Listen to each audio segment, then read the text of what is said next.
Recording? A quorum having drifted in,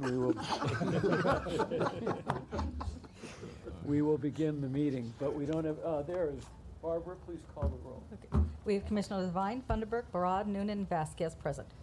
Thank you. This proceeding is broadcast on Channel 35. The exact broadcast times can be found by contacting Channel 35. I have no opening remarks. We have 2 public comment cards. Okay. Just please keep your comments to 2 minutes. The first speaker for item 2 is Jack Humperville.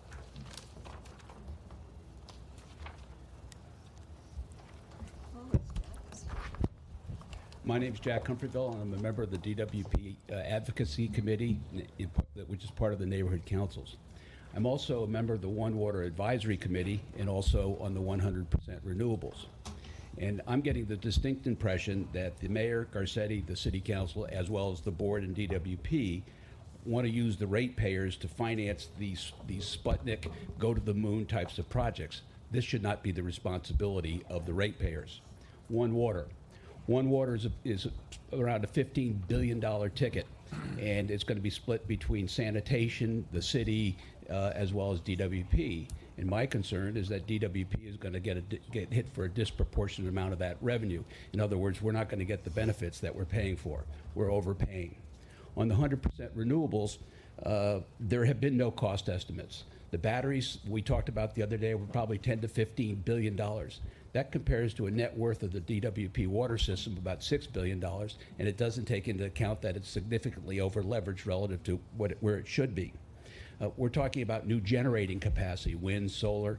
We're talking about what are they going to do with Scattergood and IPP, the Utah facility. What are they going to do about the Southern Transmission System, and how do all the renewables fit into that? It sounds to me like we're talking about billions and billions and billions of dollars, tens and $20 billion.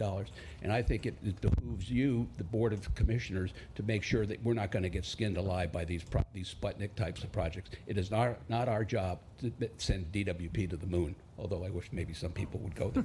Thank you very much. Thank you. Very helpful, actually. Other than the moon comment. The next speaker is Daryl Gale.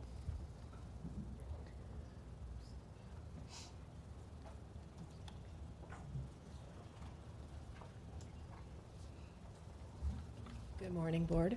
If you could pull the mic down. Yeah. That's good? Okay. Yeah. So I want to know if San Diego Gas and Electric received approval by CPUC for 5 energy storage projects. Why are we talking about going backwards? We have been brainwashed through nonstop barrage of TV, radio, and internet commercials that methane is clean, safe, and natural. It's not. It's toxic, carcinogenic, and a potent greenhouse gas. The Aliso Canyon leak put 100,000 tons of it in our already severely polluted atmosphere, making thousands of people sick and slowing down our progress we've been working so hard on over the last few years, perpetuating methane gas usage and promoting our dependency on it instead of solar, wind, and battery storage technology is going backwards. Thank you. Thank you. That was the last card for item 2. Okay, General Manager. Yes, just very briefly, there's some items at your desk, and I would like our Marketing and Economic Development Director to come up and speak about the electric vehicle marketing campaign, which you'll see at your desk. Mike? Good morning, Commissioners. You have in front of you some advertisement, and we will be bringing these along from now on where we place them, just so you're aware. Also, and I'll let you read it, but you have our marketing plan for EV in front of you. Our theme is charging up your neighborhood, because we are going to take a neighborhood-by-neighborhood approach. Have you seen with the Crenshaw, the Customer Service Center, the charging station there? Already getting positive comments from neighbors saying, thank you for being a part of our neighborhood and part of our community. So you'll continue to see this roll out. I'll let you read the plan. The actual marketing plan's in the back after you see some of the designs we have in store for you. So expect to see a lot more around town very soon. Thank you. Thank you. Comments from commissioners? Excuse me. Commissioner Barad. I'd like to comment on Michael's. I wanted to comment on what you were saying about the EV charging. Yes, and I want to commend you on the designs. I think the marketing and the branding is just very, very attractive, and I'm glad to hear that you're going to have that throughout the city is one branding idea. At one of our commission meetings, I had asked for a map of where we currently have EV charging stations, and I appreciate that we got that. But what I didn't see is the overlay as to what is projected for the future. I'll certainly work with our EV team to make sure that that's available.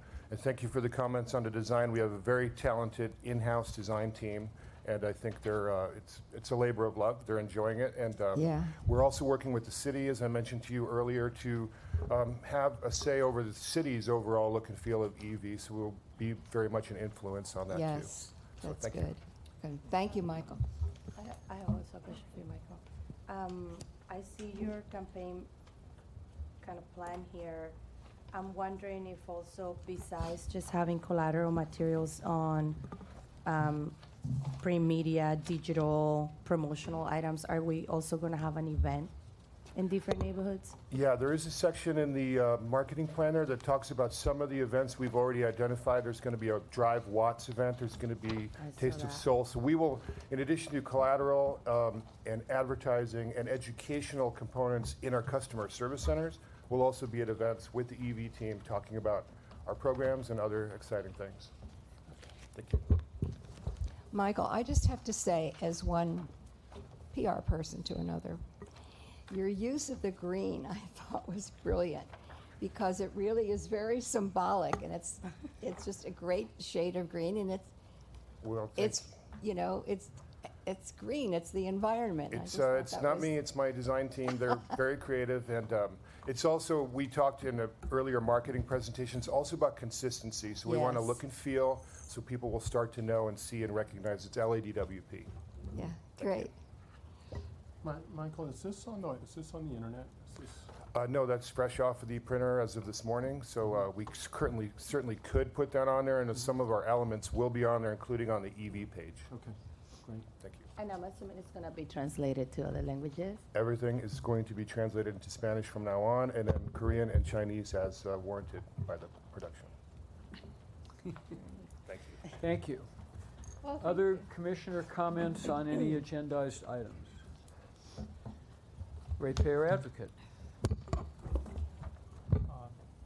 I have some short comments on items 18 and 20 that I could give now, or we can wait for later for that. And then as other issues may arise during discussions, I will add as appropriate.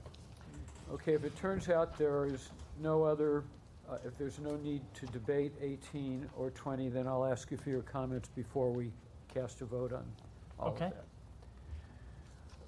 Management reports, 6A equity metrics. I'm going to take this one, and it's just very brief. The meeting where we approved the budget, there was some discussion and some public comments about increasing our rebates for some of our customer segments.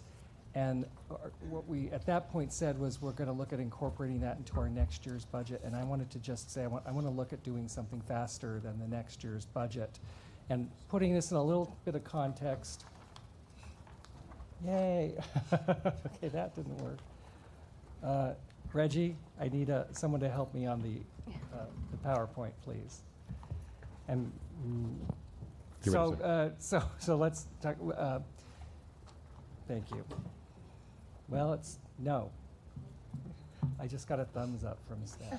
We're getting there. So what we want to do is look at how to target some of our programs to different customer segments before next year. There we go. And so starting, and I really like this. This is kind of an overall concept. We don't have one program for all customers, but we have a program for each customer, and we have programs for each customer, so there are multiple. And we looked at some of our additional programs, our assistance and our weatherization programs for low income, and put them together with every program we have. And it does show that we're reaching a lot of the bell curve when we look at all dollars in total. But when we look at some of our detail things, and this is where I wanted to kind of leverage off of or jump off of, some of our programs are only reaching certain segments of the city. That one was solar, rooftop solar rebates. This is EV charger installations. And I've already tasked staff to start looking at different programs we could offer and offer sooner. And I've talked to Ann about how much additional funding we might be able to look at. I've talked to Sustainability Director Nancy Sutley about different programs and different priorities. And what I'd like to do is when we come back to the presentation in August that will be made on the Equity Metrics Complete program, I'd like us to not just present the program, but also either be able to present some additional rebate programs or some targeted rebate programs, or at least tell you that some are they're well developed and well on their way. One of them, and I just want to lay out an example, trying to look at all the goals of equity metrics that we can. The insulation is the cheapest, easiest, basically bottom line efficiency you can have for electricity, and actually it helps with gas as well. We have provided some insulation to low-income customers as part of a state and federal funded project or program where you do kind of a weatherization to the whole home. Maybe we can look at leveraging this into just a very targeted insulation program, starting with low-income customers, looking at multifamily, looking at different other approaches, and create an entire program where we're just really going fast with insulation, and then perhaps increasing our UPCT recruitment, and they could be taught how to really become expert insulators. Programs that provide benefit to our overall renewable goals, our overall conservation goals, our efficiency goals, our assistance goals, our equity metric goals, and our essentially recruitment goals, building staff. And I wanted to let you know that we're looking at these, and I don't want to wait until the next fiscal year to put these programs in place. So just kind of wanted to respond and let you know we're looking at things, and as soon as we have something that we can bring forward, we will. And I hope to have, like I say, something at the August update of equity metrics, and if it isn't a completed program, it will at least be a partially developed program we can talk about, and then spend the next 60 or 90 days after that to complete the program and get it in place. And so just a brief update, and thank you for your time. I'm happy to take any questions. Questions? Yeah, I had a question, Dave, that I did not raise at the last board meeting. The energy efficiency goals are to make a 10 or 15% reduction by 2020, correct? Yeah. And so there is no goal or mandate beyond 2020 except what's being talked about, which is 30% by 2030 off of a baseline of what? Or can you just really quickly give me the benchmarks, deadlines, and reductions? I'm going to need Not Nancy to give. Nancy Sutley would know this like by heart or memory. Yeah, so currently the current goal is 15% by 2020, and we're actually working on the update for the post-2020. So that will be coming to the board shortly. So we're not quite done yet, but we will come back with that very shortly. So by 2020, what's the baseline? It's What's the baseline year? We're getting into the weeds. Yeah. Not that I was pulling a lot of weeds this weekend. David knows. Drought-tolerant garden. Good morning. What was that? Oh, I said good morning. So morning. the baseline goal for 2020 is a cumulative about 3,500 gigawatt hour reduction versus 2010. And then beyond that, we're looking at targets out to 2027 that continue the pace, the aggressive pace we've been on since 2010. So the 2027 goal is to continue on the pace between 2010 and 2020? So we're still working Right. through that goal, and Yeah, we haven't finalized it yet. And the but we're- 2027 is internal or by the mayor's sustainability plan, correct? well, we have to present these goals to the Energy Commission on a regular basis. So we're due for an update of those goals because we do have the goal through 2020, but haven't established this. So this is under state law. We need to have a goal in place.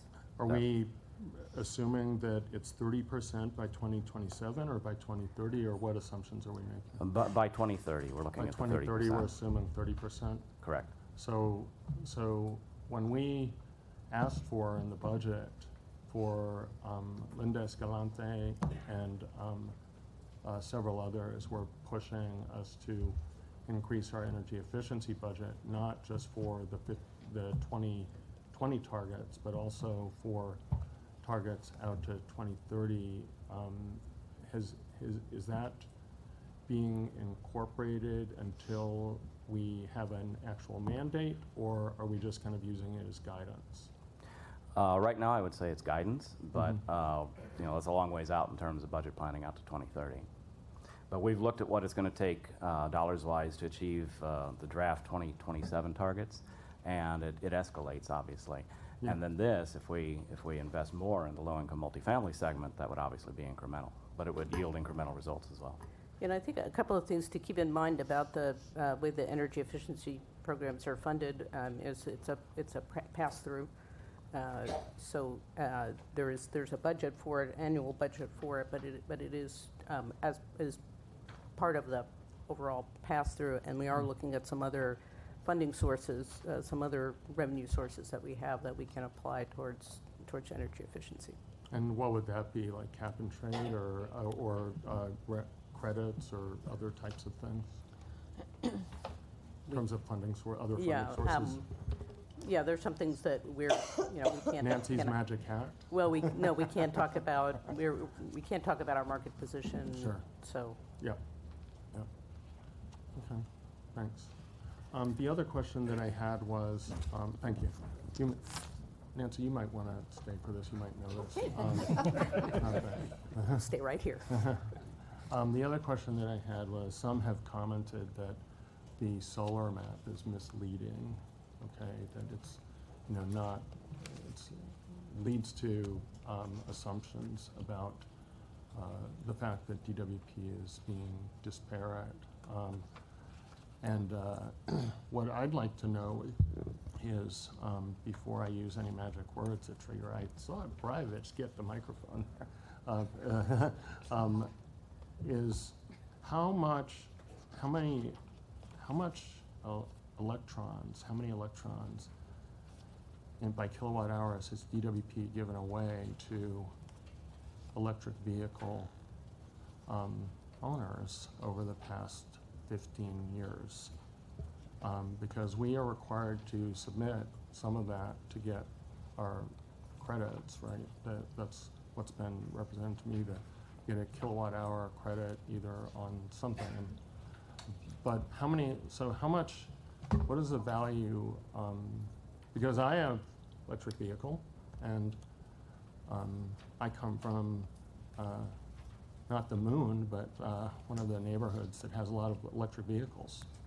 And I've gotten the benefit of of the free electrons, and people who had electric vehicles before me gotten the benefit. So if we don't have that information, I think that it would be helpful to counter anyone who's questioning any of the initiatives that we're doing, whether they're passed through or not, because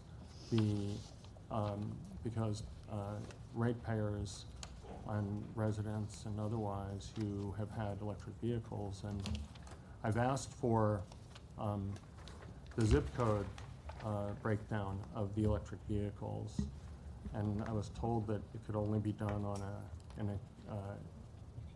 an extrapolating basis from the rebates, but I was actually able to get it, and while there are electric vehicles plug-ins everywhere, they're in Watts, they're in Pacoima, they're in Loyal Heights, they're in Wilmington, they tend to aggregate around more affluent zip codes.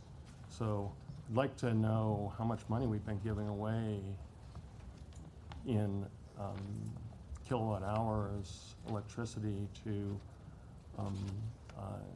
people that have owned these electric vehicles. Is that something that we could pull together, or have we been keeping track of that? Well, I'm not sure. Let Ann comment. I think there but is some data we're capturing right now at Crenshaw. I believe they installed meters to capture that, and we have low carbon fuel credits that we can use to offset that free energy.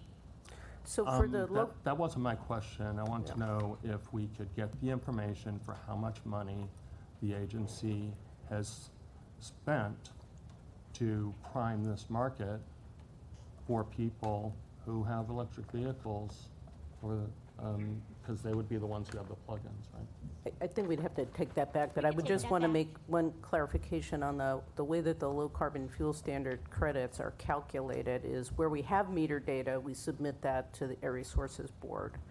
And we don't always have, because it would have to be a separate meter. But we also get credits based on a formula that CARB developed that's based on the number of vehicles that are registered in Los Angeles. So the low carbon fuel standard credits are based on both of those things. So if we have meter data, we can submit that and get the credit based on that. But we also get credits just based on the number of vehicles. CARB goes through the DMV database and gives us a number. No, that's really helpful. I think it's helpful to understand, and just from a policy standpoint, just to be informed as possible as to where these credits, monies, and everything have been going and will be going, and how soon do you think you could get that, like in the next 60 days, Ann?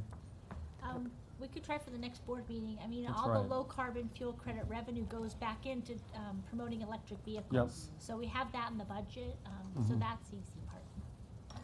Yeah, what about the historic information? That part. Yeah, is I'd a have little been sure, but challenge, but we can look. can So certainly we give have you an electric, are we keeping track of, for instance, the electric vehicle plug-in plugs have been there at LAX for 20 years, but do we know that those? I offhand don't know if those are metered or not, and it just depends on whether there's a separate meter, because otherwise it's on, it's on the meter for the kind of overall, but. Do we know how many electric vehicle chargers we have are metered in terms of a percentage? We must know that, just in terms of. I don't have the data yeah, I here, don't- but we could definitely put that in the report back.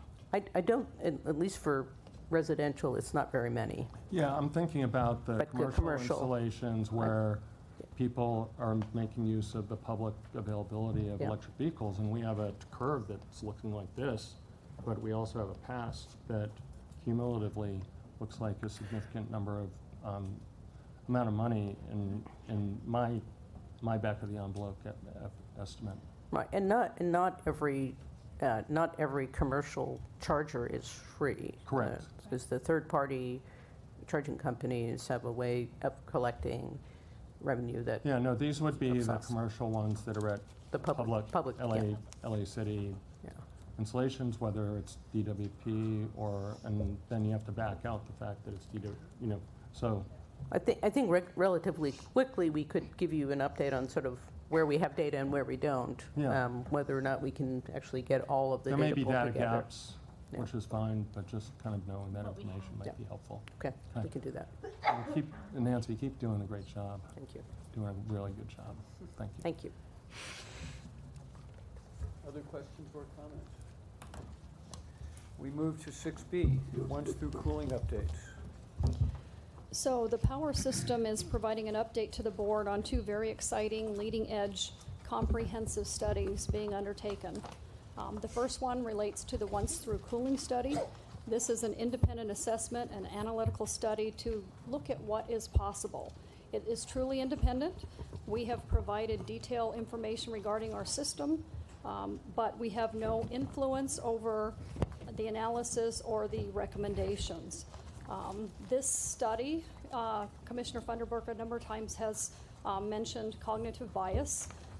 One of the benefits of the study is this really questions many of our assumptions. We have a grid that is based on a very historical usage and decades of extremely talented folks that operate the grid in a very reliable manner. So this lets us ask The way we've operated in the past, is that the best way to operate in the future? What is possible? Are there other technologies that have emerged that may provide a better solution for the grid? So with that, I would like to introduce Mr. Ben Huang and Mr. Don Morrow that are in charge of the once through cooling study. Mr. Huang is the technical director with Worley Parsons with over 15 years of experience, responsible for overall project process and communications. He acts as the liaison between the LADWP management team and the project manager for the consulting team. Mr. Don Morrow is the managing director with Navigant Consulting with over 36 years of industry experience, primarily in utility operations and transmission. He oversees the technical work among the project team of consultants. And with that, I'll turn that over to Mr. Huang and Mr. Morrow. Yeah, thank you. Good morning, Commissioners. Yeah, good morning, Commissioners. Thank you for a chance to give an update on our study. Ben and I have the honor to represent our study team, which we'll talk about here in a minute. We've been charged with evaluating alternatives to the once-through cooling repowering plan that LADWP has put together. We are a third-party independent study, so we're not, this is our own work. It represents our consulting team's view on the best options available to looking at options for repowering the once-through cooling units. The study really focuses in on system reliability. Our objective is to make sure that anything that may come out of this study works, that it is not a aspirational study, but it is a utility-grade planning and operations study that if you don't do the repowering, the system will operate and satisfy all reliability requirements. For this study, we're evaluating all non-emitting alternatives. And as I mentioned, it requires proven technology to look at. We have adopted and expand upon LADWP's 2016 IRP. And we evaluate, as part of this, all environmental constraints associated with these options. Finally, we're looking at the costs associated with the alternatives, and we will then provide an overall recommendation. This is a picture of our study team. Real quick, yeah, you can see LA has hired us. Worley Parsons is running the study. They oversee it. I work with Ben to oversee the overall technology aspect of this study. We have E3 looking at resource adequacy, which means is there enough generating resources or equivalent to make sure that the supply is there for the customers. Navigant is looking at both the transmission assessment as well as the operational runs and the economics of the system. DNV-GL has been hired to look at the balancing requirements. So you may have heard the duck curve. They're evaluating the duck curve. And then Energia has been brought in to look at the distributed energy resource side of this. So it's a very comprehensive look. The last piece I'd like to highlight is NRAIL. They are working with LADWP to oversee our study and be part of the team that we bounce ideas off of. Next slide. So this is our objective. The upper portion of this graph shows the units that are under consideration. These units are the ones that have compliance date associated with them that they have to satisfy the Water Board's requirements. These are the ones that are being considered for repowering. The scattergrid units, we have a compliance deadline of 2024 that we're shooting for. For Haynes units, we're looking at 2029, and Harbor as well. So those units, if they are not repowered, would then retire by that time period. And down below, I won't go through the details unless you have questions, but these are the various combinations of retirements that we're going to look at and evaluate alternatives against. Next slide. So it's a very technical study that we're performing. It's utility grade. It's a lot of analysis. And we've come up with this funnel diagram to give us, to kind of explain how we look at all the alternatives sequentially, how we whittle down this full universe of alternatives that are available to LADWP and turn that into a final recommendation. We start with looking at resource adequacy at the highest level, and that is there enough generating or equivalent resources on the system to supply the load need? And then we progressively move more and more detailed. So once we start with that resource adequacy, we can determine how many batteries we might need, how many solar installations, both at a utility scale or distribution level, we may need. And as we sit down and go through that, we have to determine, is it possible to implement that on the LADWP system? So that's that technical feasibility evaluation. Is there enough property? Is there enough reservoir space in order to support the level? Once we go through that level, then we sit down, we look at the electric transmission system in LA. Does the transmission system support the flows on the system that are required to charge it, to support the renewable energy, to import the alternatives? We take a look at that. Once the transmission is evaluated, then we run the system economics. What's that cost look like? How much does energy cost? How do you play that market, and how does it impact LA's options? Once we get through that, we continue to whittle down, and then for projects that look promising, we run through the generator balancing and the duct curve analysis. And then finally, once we're through that, we come up with a constructability assessment. Can you build it? Next slide. This is the universe of alternatives that we're evaluating. There are 4 main buckets. There's a renewables bucket, there's a storage bucket, there's a DER bucket, or a distributed energy resource bucket, and then transmission. So within the renewables, we're taking a very close look at these 4 main items. We look at in-basin utility solar, out-of-basin solar, out-of-basin wind, and then geothermal options. Our evaluation also includes storage. We're focusing in on workable technology that's proven and can be implemented in the time period you saw a couple of slides ago. So we are really focusing in on batteries, because batteries are proven and are making significant progress technically. So we focus on 4-hour battery storage and 24-hour battery storage. On the DER side, we look at energy efficiency gains, demand response gains, and then any rooftop solar or behind-the-meter storage. And then finally, on the transmission side, we look at the increased ability to import renewable energy, as well as the in-basin transmission system capability. Next slide.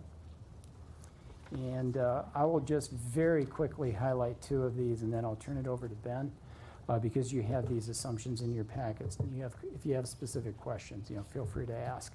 We are building off the 2016 IRP. So we have adopted the 2016 IRP plan, and anything that pops out of our study will be over and above what is embedded in their 2016 IRP. And then we also have taken the 10-year transmission plan that LADWP has. We use that plan as the starting point, and then any transmission that we see may need to be reinforced would be over and above that. And with that, Ben, I'm going to turn it over to you.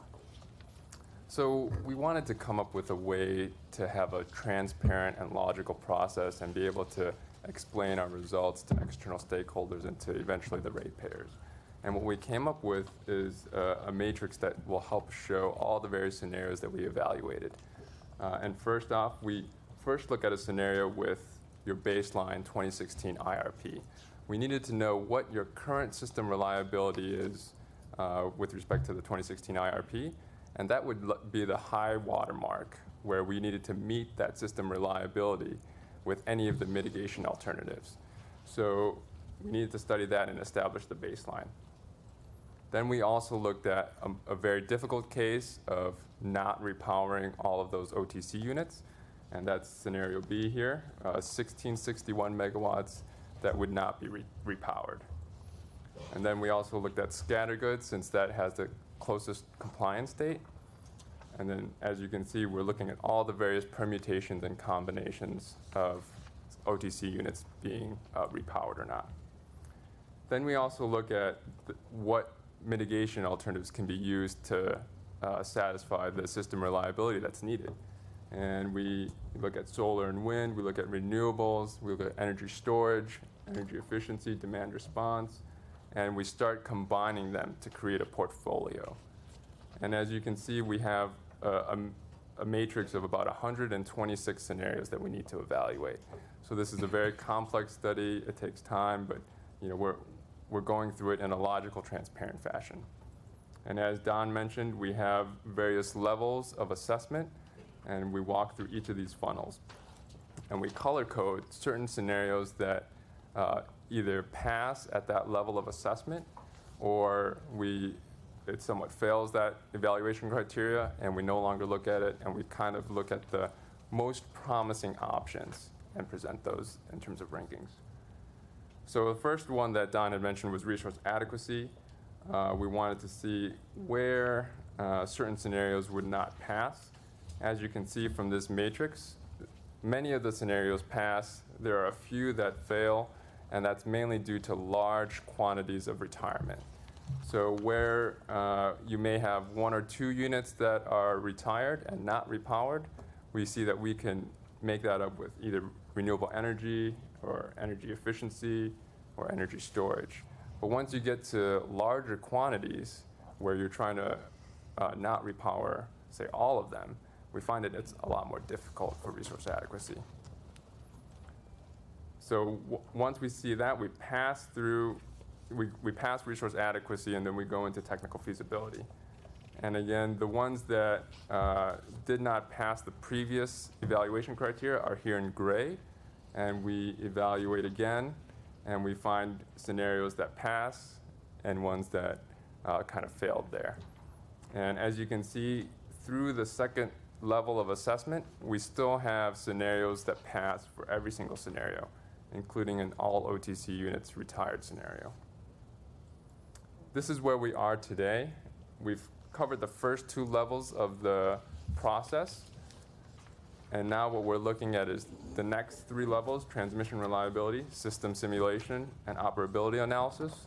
And these 3 are running kind of iterative scenarios where if there's an issue with system simulation, we may have to bring that scenario, add some more resources, and then evaluate again from transmission reliability and go through the funnel again. And if there's an issue with operability analysis, we may add resources and go up to the transmission reliability and evaluate again.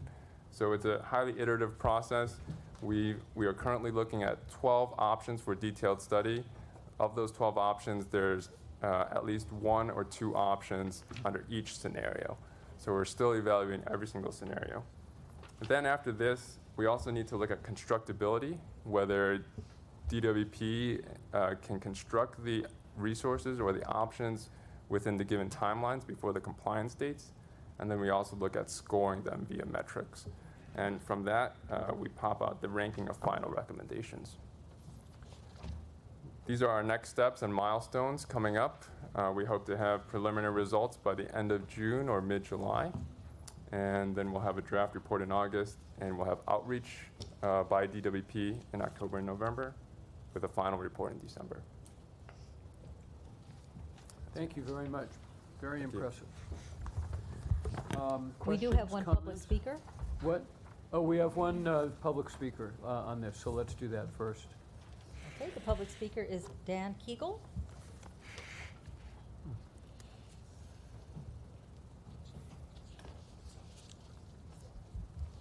Hi, my name's Dan Kegel. I'm a homeowner.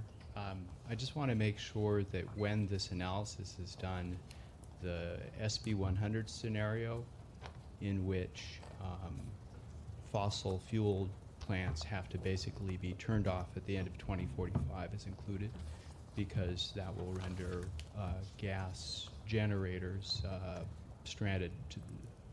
There'll be stranded assets at that point, which might make those options less financially attractive. Thank you. Thank you.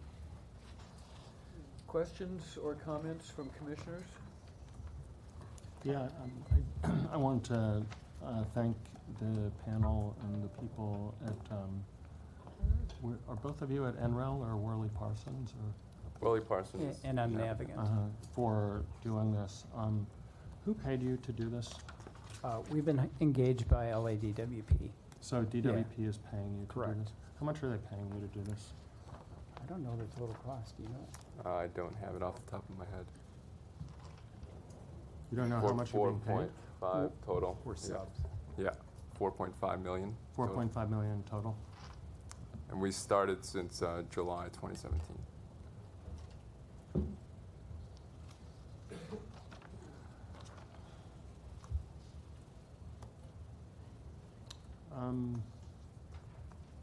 Like to make sure that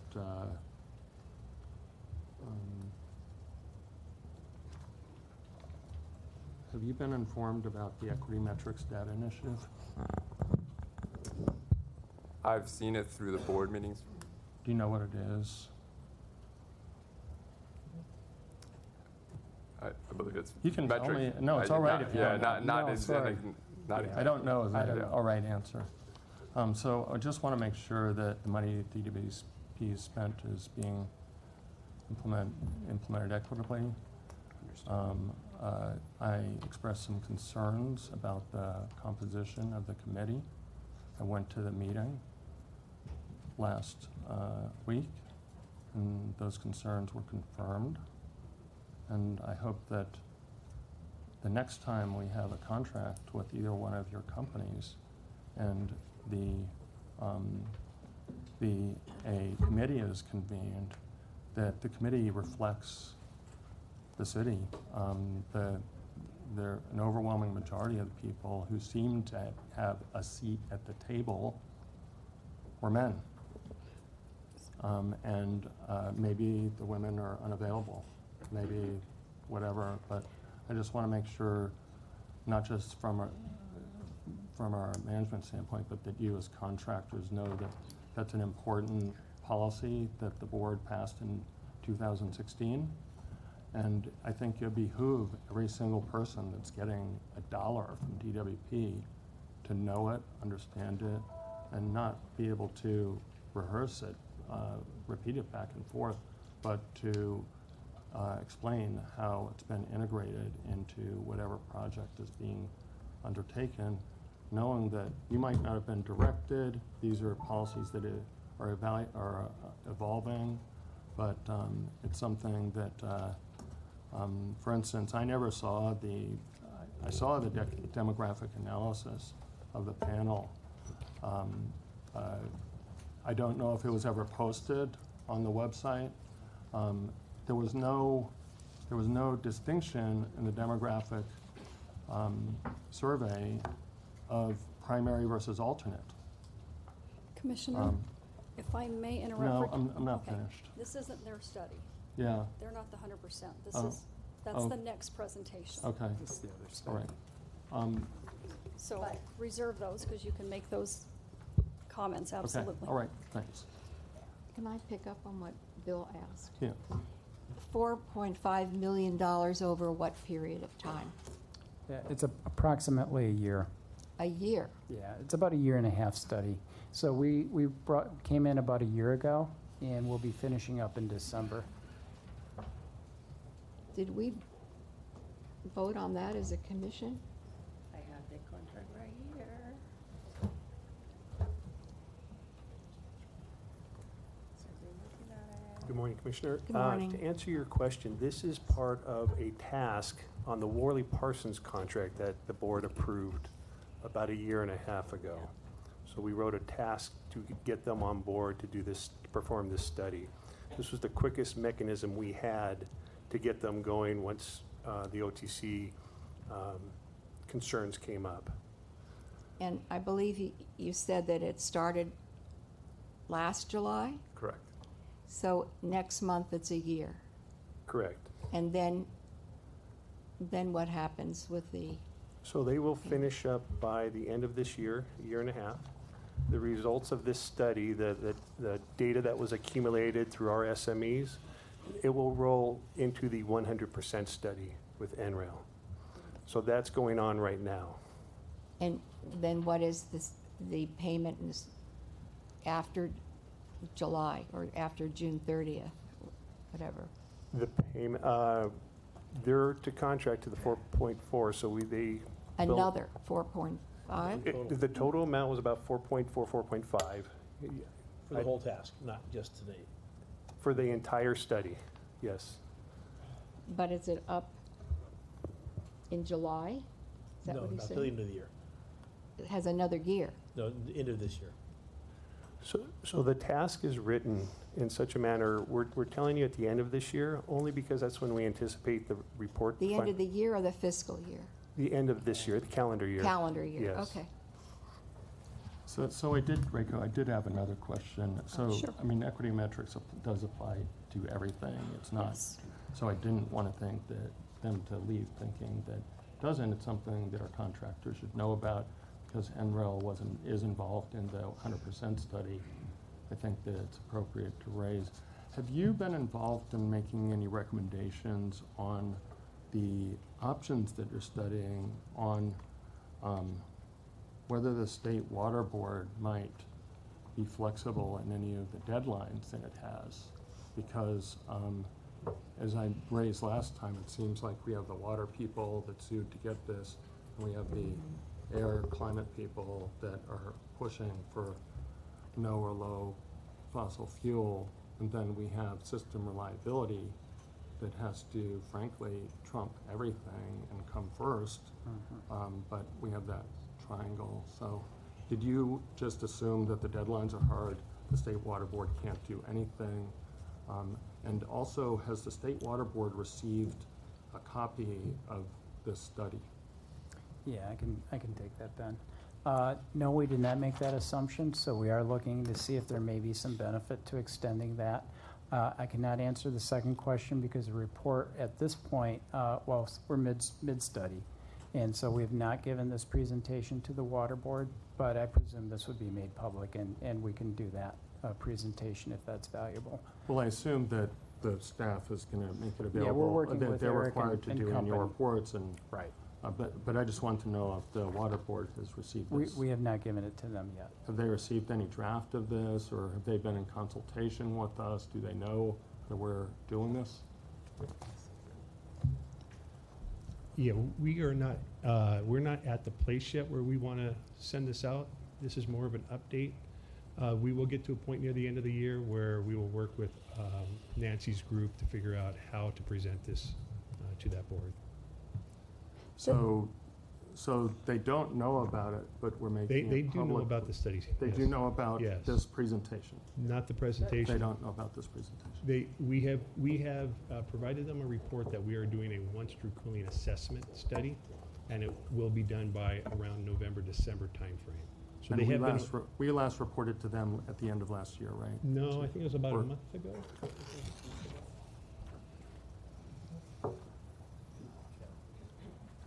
Yeah, so they are aware the study is underway. We are required annually to report this grid reliability report. That was submitted to them. It's due the end of January, and then subsequent to there's a annual meeting of this SACWIS, which is this statewide advisory committee made up of state agencies that reviews those reports. Subsequent to that meeting, RACO did send them a letter just clarifying kind of the status of things, including that this study was underway. So that was probably in April or so that letter went to the State Water Board.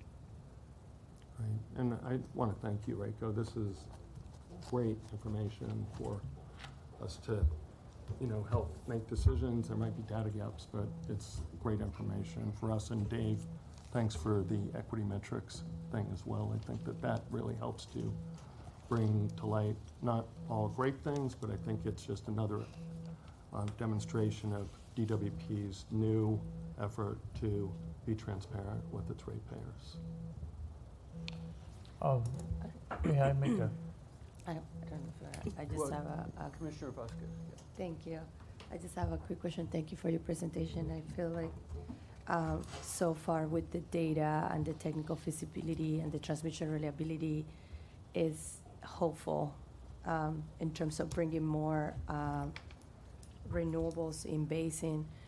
I wanted to ask in your presentation, in the last page you have on October, November 2018, you have outreach by LADWP. Can you please elaborate what you mean by that? You want to take that then? This slide, hold on. So we will work through Joe Romalo's group to set that up. Joe is our outreach to all public. They maintain our webpage. When that time comes, well before, we will have organized something with Joe's group, and it will be similar to this kind of presentation we anticipate. Okay. So that would, So it will be kind of for stakeholders? yes. Is the group of stakeholders, can you safely assume that will be the same as the folks from the 100% study?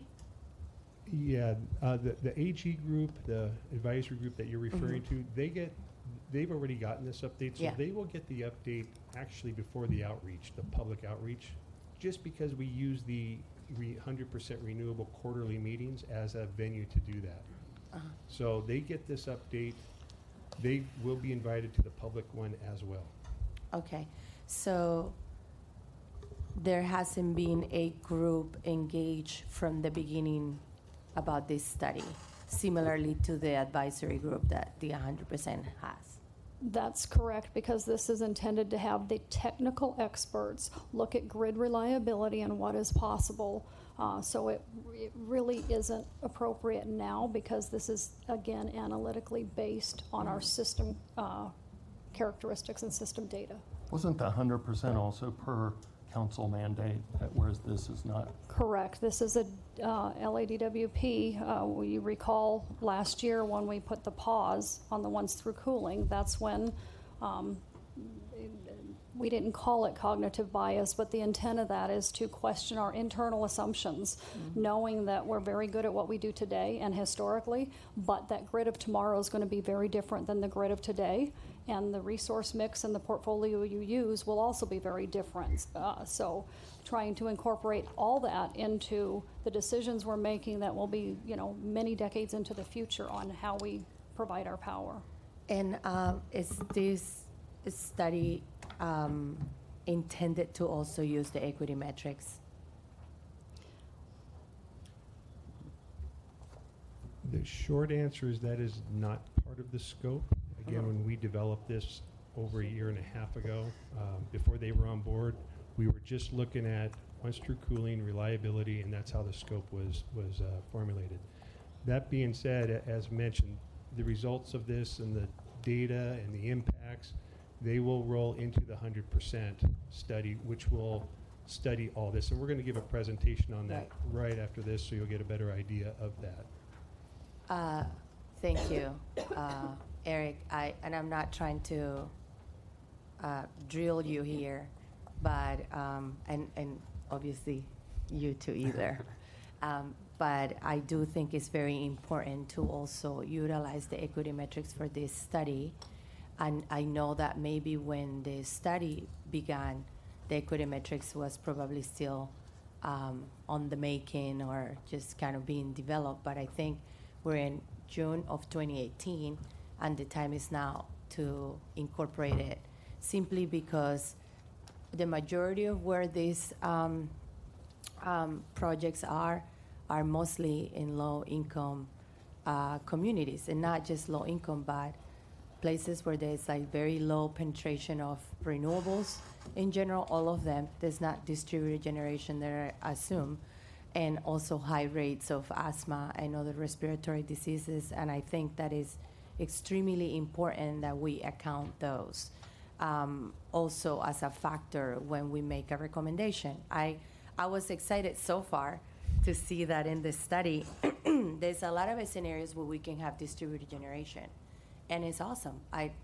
It's great. It's very exciting. And I'm curious when you come back in November and later with the final report in December how this is going to look like. But I almost feel like this is missing another variable, which is the people that are most affected by this, where these plants are located, and how they have been bear the effects of pollution and just basic climate change in their everyday life. So my recommendation, Mr. Wright, and to you, leading the project and to the consultant is to integrate in a very serious and technical way the equity metrics so that we can see it actually reflected here, and that when this comes to the stakeholders, we also can say that we continue taking leadership on accounting the other variables that we oftentimes don't really see. Thank you. With my comments. Oh, the Office of Public Accountability Ratepayer Advocate has hired an outside consultant who's embedded with the Once Through Cooling team, and this expert or this small group of experts at the Brattle Group will report back through us at the right time. Thank you. I have a Thank- question. Yeah, Commissioner Brock. Sorry. I'd like to make a recommendation regarding the outreach by DWP, that your organizations and Joe Romalo and his group make every effort to figure out a way to communicate the technical nature of this project in such a way that people will comprehend it. The everyday person will comprehend it. Thank you. I'd just like to amend what Commissioner Vasquez asked for when things come back. And I'll be on the moon. You're going to be on the moon. The equity metrics data resolution was passed August 16th, 2016.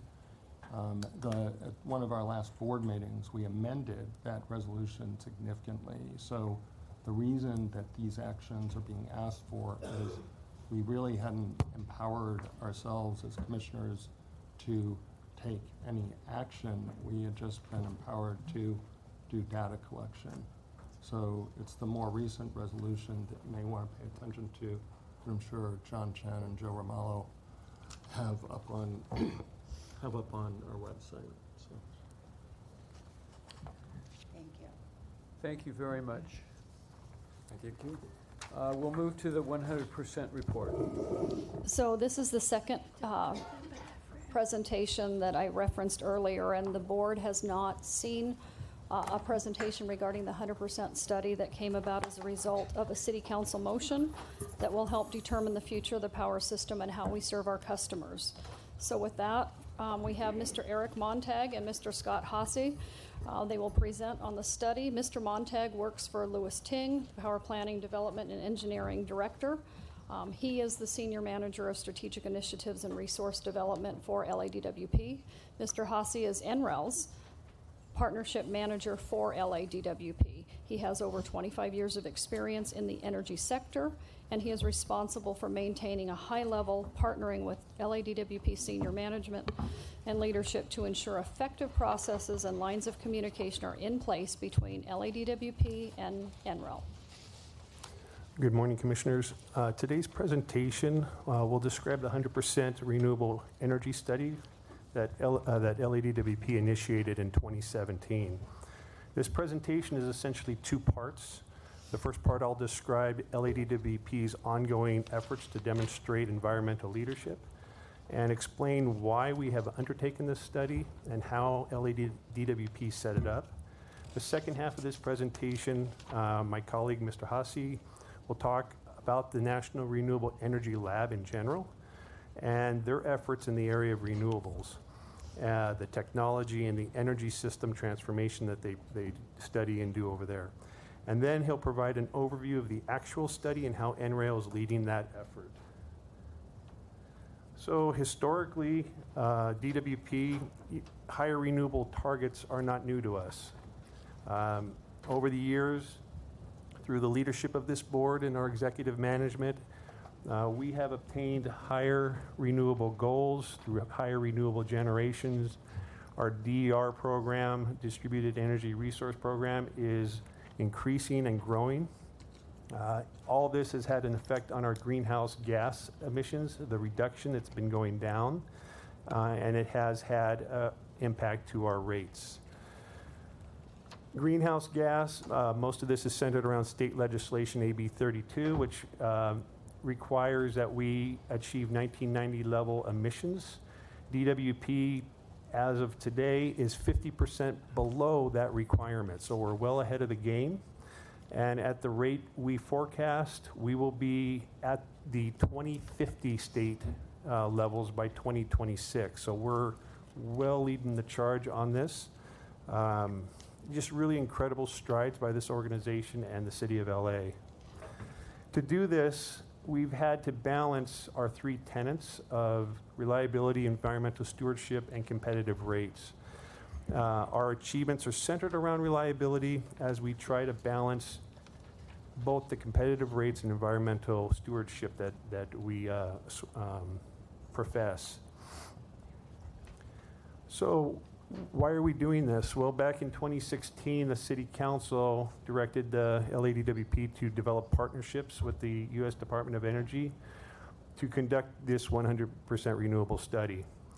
That was subsequently followed up in September of 2016 with a second motion that directed LADWP to examine the local economy impacts to careers, to infrastructure, jobs, and then a subsequent ECCJ motion followed up back in 2017 that brought in the ratepayer advocate to review and do an analysis, also to incorporate the Cal Enviro screen, and to prioritize this effort towards neighborhoods that would be more impacted by this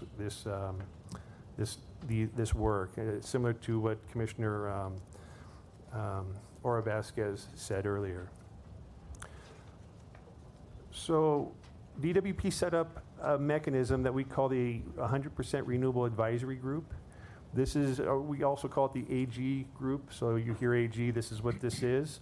And this is a group that comprises 2 individuals from over 40 different organizations. These organizations go across the spectrum. I'll show you that in a minute. This group meets every quarterly. We have a web page that posts all these quarterly meetings and all the presentations we do, so this information is also open to the public. We meet up on JFB 15th floor conference room, and I appreciate the commissioner's support as a few of you have come by and attended and spoken at this, so thank you very much. So the 100% renewable study, we mentioned that DWP in concert with the City Hall, or the Mayor's Office, we developed a listing of groups that we wanted to participate in this that included independent consultants, technical experts, neighborhood councils, business, our customer business, environmental, other utilities. And we formed this partnership with all these various organizations, roughly over 40. It also includes City Hall participation as well, and City Council. So our renewable energy scope, I'm just going to read this because I really like it. Develop and implement a research partnership that will utilize technical, academic, and policy experts, as well as experts from the utility industry, to study what investments should be made to achieve a 100% renewable energy portfolio for the Los Angeles Department of Water and Power. You will see this picture. We performed a site visit. We organized it for this AG group so that they can come and see some of our facilities. We went out to Pine Tree, we went out to Beacon, they saw the transmission line and what it took to build that. So you'll see pictures of that. So the key study factors, maintaining reliability is our #1 charge here. We are looking at the necessary infrastructure upgrades. This includes bringing in the OTC recommendations and critical transmission. You've heard a lot about transmission. To get to 100%, transmission is critical here. We're talking about what kind of clean energy resources. So unlike the one-stroke cooling, where the mandate was we want mature technology because that's a reliability study, this is a study that says, tell us something we don't know. You're the renewable lab. Tell us what we can do to maybe get over this hump that we don't know. We're just not there. So we've charged them with developing technologies, with sharing those technologies and how they can bring it into our system. Of course, we're going to look at the energy storage, energy efficiency, and right now we are looking to go live in EIM, Energy Imbalance Market, with the Cow ISO system in 2020. So that will be factored in as well. We're looking at optimizing the cost, impact the ratepayers and local economy, and the prioritization of environmental justice neighborhoods. The study will involve, this is what we're going to hand them. Here's our capacity. Here's our generation portfolio as it stands today. We know some of these, there's been decisions already made on, for example, the coal. But this is what we're going to give them, and we're going to say, from here, start studying. And the study is going to cover a very wide area. It's not just our in-basin. It's going to cover our main out-of-basin facilities, Mojave, Navajo, IPP, and Salado. And just for a point, the text on Mojave came out, it pushed down. It should actually be closer to Las Vegas. So just a little note for, I don't know how that happened. But we are also looking to go beyond that and target areas like Wyoming and New Mexico. We're already in general discussions with developers out in those areas. How can we bring this stuff, these kind of renewables, into our portfolio? And you can imagine from those areas, these outlying stations become very critical in terms of becoming renewable hubs. What's the significance of the black dotted line? Is that some boundary? Yeah, this is more the western, the WEC region. From there, you get into a different, and maybe you could. In ERCOT. So yeah, the black dotted line is the western interconnection. To the right of that is the eastern interconnection, and then ERCOT down in Texas. Got it. Thank you. So in doing this study, you just heard about the once-through cooling study. You know about our IRP process, which is now the strategic long-term resource planning. How does all this tie together? That's a very important piece of all this. Every year we produce what's now going to be called the SLTRP, which is the old IRP. That study, or that plan, will tie into the once-through cooling results, which will come out later this year. And in 2 years, and throughout between now and 2 years, it will start taking inputs from the 100% study. So this becomes an iterative process where these studies feed back into our overall long-term plan. Now, the IRP used to be a 20-year outlook. The SLTRP is a 2050 outlook. It's just fixed at 2050. We're trying to extend out our horizon to see there's no implications about that time frame. It's just 2050. We wanted to go longer on the strategic planning. And with that, I'm going to turn over this to my colleague, Mr. Scott Haase. Good morning, commissioners. Thank you for having me here. I do want to apologize for our director, Dr. Martin Keller, who we were trying to line up to make this presentation, just of his travel schedule and the changes. So no one from the executive team was available with this. So I will go through this. I do want to also acknowledge our team. So NREL is leading the study, but we do have a team of folks. So Kearns and West is helping us with the advisory group and the public outreach. They are a woman-owned small business who are helping with that aspect. And then we have 2 university partners, UCLA and USC, and I will discuss their roles during this process. Who from UCLA is involved? Dr. Stephanie Pinketel. Is anyone else involved from her lab? I'm sure she's got teams and graduate students on there. And then they're also doing the air quality modeling part of that as well. So we're working with 2 different teams at UCLA. Thanks. So I will talk a little bit about an overview of NREL itself for those who may not be familiar, and then we'll go into the study. So NREL, we are part of the U.S. Department of Energy National Laboratory System. There are 17 national labs across the country. NREL is the only one that is solely dedicated to our energy system and the energy system transformation that's going on right now. We have a focus from all the way from basic fundamental science, R&D, looking at that next generation of technology. So how do you make solar panels more efficient, manufacture them cheaper, hydrogen production coming along, that basic science, all the way to market-facing analysis and computational methods to really look at how do we transform these systems, and what new tools and methods do you need to understand how these all fit together as we move from the grid where we are today to the grid of the future. Can I interrupt you and just ask a question on that? Sure. In light of the extraordinary publicity that we see that this administration in a variety of environmental areas has now guiding its component parts away from science, and in some instances to affirmatively disregard science. Have you received any instructions along those lines? Are you impacted in any way by this change of tune in this administration?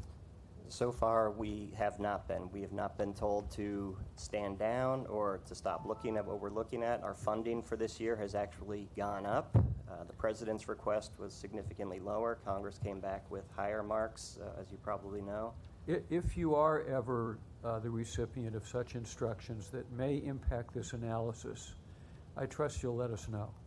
Yes, we will coordinate that with Eric and the team here, but we pride ourselves on being objective and credible and presenting the data as it comes. Good. I assumed as much, but including the costs, impacts of this for good or bad.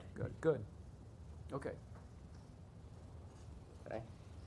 And I do just want to point out that NREL, we're in Golden, Colorado. It's a beautiful campus. We do have a living laboratory there, so not only do we talk the talk, we do walk the walk. So we try the most advanced energy efficient technologies. We've got solar all over the campus. I work in a net zero office building. It's one of the largest in the country. We are working towards making the campus net zero. We're deploying autonomous vehicles on site this summer from our parking lot to the campus. So we really do test these new technologies. I encourage any commissioners who have not been there, Commissioner Vasquez has come, but to come and visit. Anybody from LADWP who would like to come, I encourage that. That's very cool. So again, credible, objective analysis is what we pride ourselves on. And working from right to left here on this slide, we have people who have been working on these questions for a long time. They are highly regarded in their space. They are well published. They've been working on the duck curve issue for a long time. Actually, I think some of the scientists at NREL actually discovered the phenomena. We didn't come up with the name, but actually understood what was happening in the system and published a few papers about 10 years ago that identified this. And some other clever person came up with the duck curve. So I think it's one of our great regrets that why didn't we think of that? About $400 million operating budget, and we do have over 750 partnerships with other entities such as LADWP. So primarily we are funded from the U.S. Department of Energy, but we are able to work with other entities to address their specific problems. How much funding do you receive from the U.S. Department of Energy as a percentage of your It's about overall 3/4. budget? So the DOE provides 75% Correct. of your budget? Correct. Thank you. Data for this project is going to be extremely important, trying to understand both the distribution system level, the generation system level, consumer behavior and demand, and it really takes advanced analytics and a high-performance computing system to be able to model these things together and simultaneously, and also being able to visualize that data. And then the other technical areas, vehicles, electrification of the transportation fleet, buildings, understanding residential, commercial, industrial load and how that evolves over time. And then renewable generation is really where our bread and butter is, but understanding the solar resource, the wind resource, the geothermal resource, advanced technologies coming on. All of that will be pulled together in this project. And we've been doing this for 40 years. Last summer was our 40th anniversary, and we look forward to another 40 years of this transformation. So moving a little bit more specifically into what this project is going to look like, and I really want to highlight what's on the left. Just helping LADWP become 100% renewable, whatever definition we use of that, the big and bigger impacts are going to be allowing that to be done in an affordable manner so that electrification of the economy at large can occur. So specifically transportation, with cheap, affordable, renewable energy, you can then begin to electrify that transportation system, electrify some of the thermal systems, and I think that's where we're going to have some of the really big impacts to address some of the commissioners' concerns on the social and environmental justice and equity, and we'll talk about that in a second. So it's going to take a diverse response to do this. Transmission and storage are going to be key. especially the seasonal and interannual generation of how you can move over generation in the spring and fall. When you build out a system to address summer peak, you're going to have an overbuilt system for your shoulder season. So understanding those issues is going to be very important on your cost and technical performance. And we're really making an integrated approach on the demand part of this system. So new questions. Someone, I think Reiko talked about the transformation of the grid, that we've operated the grid for decades one way. Centralized power plants flowing one way to your customers who consumed your electricity. You send them a bill, they pay you. That's how it worked. We are undergoing massive transformations right now. So two-way communications, your customers are now becoming some of your suppliers in some cases. They are not only loads, but they are generators, they're storage, they're plugging in electric vehicles. You're sending new rates, so time of use rates, all of this information kind of converging to this new grid of the future. And you need to do this while you keep your lights on and maintain a reliable and affordable system. So it's not like we're just starting from a green field, building a new system. This has to be done, and you have to keep things running. So it's a significant challenge and significant questions. So the advisory group we've talked about, we've been meeting for 5 quarters now, and the advisory group has been very important in putting our themes together of what we're going to look at. So we're developing some baseload scenarios, building off of the OTC study. Some general themes that we're looking at are listed here, but it includes load modernization. So as these systems change, how does the system react? A transmission renaissance is what we're talking about, is can you build new transmission in this country, in the West especially? What about an undersea cable linking floating offshore wind down into the LA area? That's another technology we will be looking at as we integrate into this. Environmental justice, the electrification of the transportation system, extremely important. LA leads, there was an earlier comment about the SB 100. We are looking at this study to try to get some scenarios that put us out in front of the SB 100 time frame if that happens. So really having LA DWP lead that charge. And then WEC is really where we look at an understanding of what's going on in the rest of California and the rest of the West. Because as LA moves this way, all the other utilities are moving this way as well. What does WEC stand? Western Electricity Coordinating Committee. So it's the rest of the interconnected West. Colorado, Xcel Energy last week announced a bunch of new renewables that by mid-2020s they'll have 53% renewables on their system. If I could make a request on environmental justice, I don't purport to be an expert at all in it. It's been more of something that my clients have had to contend with and be sued by environmental justice groups. So I've seen it more on the defensive. But I have tried to stay involved with literature. Dr. Michael Mendez from Yale University is under contract with Yale University Press to publish a book that's coming out, and he's doing extensive research on the subject of climate in the streets. He's not available. I've actually tried to see if there's any way that, but he is 100% booked up. But I would suggest that he's a wealth of information, and he's got about 800 footnotes of research that haven't gone out yet. But I'd suggest speaking to someone like Dr. Mendez, who graduated from MIT, another good school, Dr. Pickle, right? So. And is an authority on renewables, climate, and then kind of how it relates and translates into everyday language and impacts. More important, the economics of and rates of return that you get when you make investments in them that aren't just health or societal, but they're actually benefits, economic benefits that inure to the benefit of all the ratepayers that are using the system. So I would take that as a more comment than a request, because I'm not directing the research, but Dr. Mendez, I think, if you can catch him between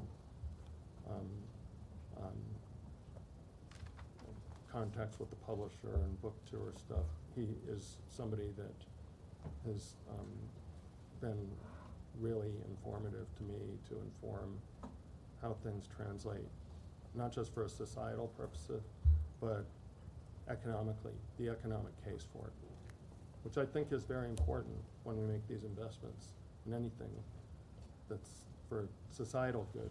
There has to be a rate of return to the ratepayers on what we're doing, which is why, and I appreciate it, Reiko, the importance of the McKinsey study on renewables and cognitive bias, and which has probably been updated, but the McKinsey study outlined the difficulty that Germany had with when they went too quickly on and bankrupted some utilities by going too quickly. So appreciate the analysis and the depth of analysis, because we're making big money decisions here that some would say we're putting around our neck and we're straddling ourselves and we're putting an albatross around our neck. Others would say that we're not, we would say on the other side of the coin that we're not going quickly enough, but somewhere in between there. So the more information we can get possible. Have you spoken with Dr. Mendez, or do you know his work? I personally have not, but we do have a low and moderate income team at NREL that works on these specific issues. So, and they'll be working on this project, so I will pass that along, and I would be surprised if they have not made themselves aware of that. Yeah, it's not research. just low and moderate income. It's kind of a just under left out communities. So, be they rural or urban or wherever in the continuum of things. Okay. So, I think it might inform your communication on these issues, so that it's not just, and it can be integrated without making it look like you're just doing this societal good thing, but there's actually an economic case behind the words. Okay. I just had one, if you could spend just like 1 minute talking about WEC and then the dotted lines and ERCOT and why kind of that's a significant factor in your analysis, just briefly.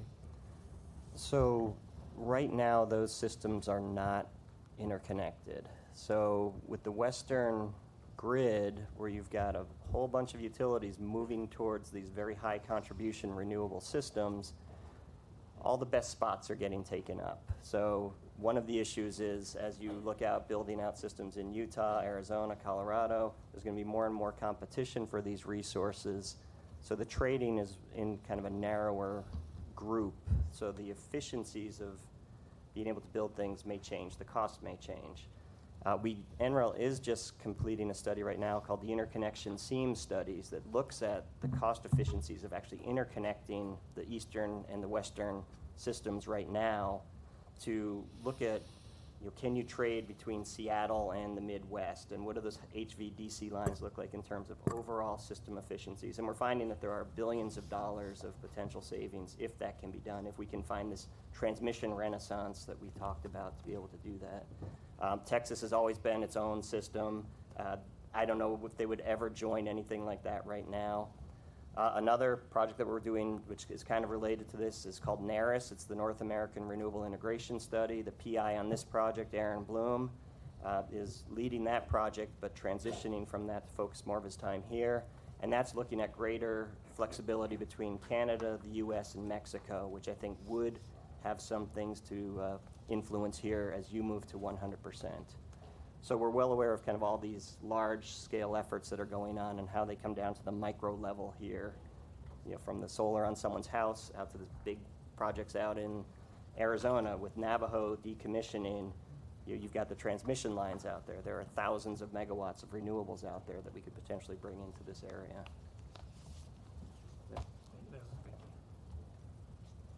Let me get back to the advisory group. Again, very important part of the project. We spent a lot of time here. We've had 5 meetings already.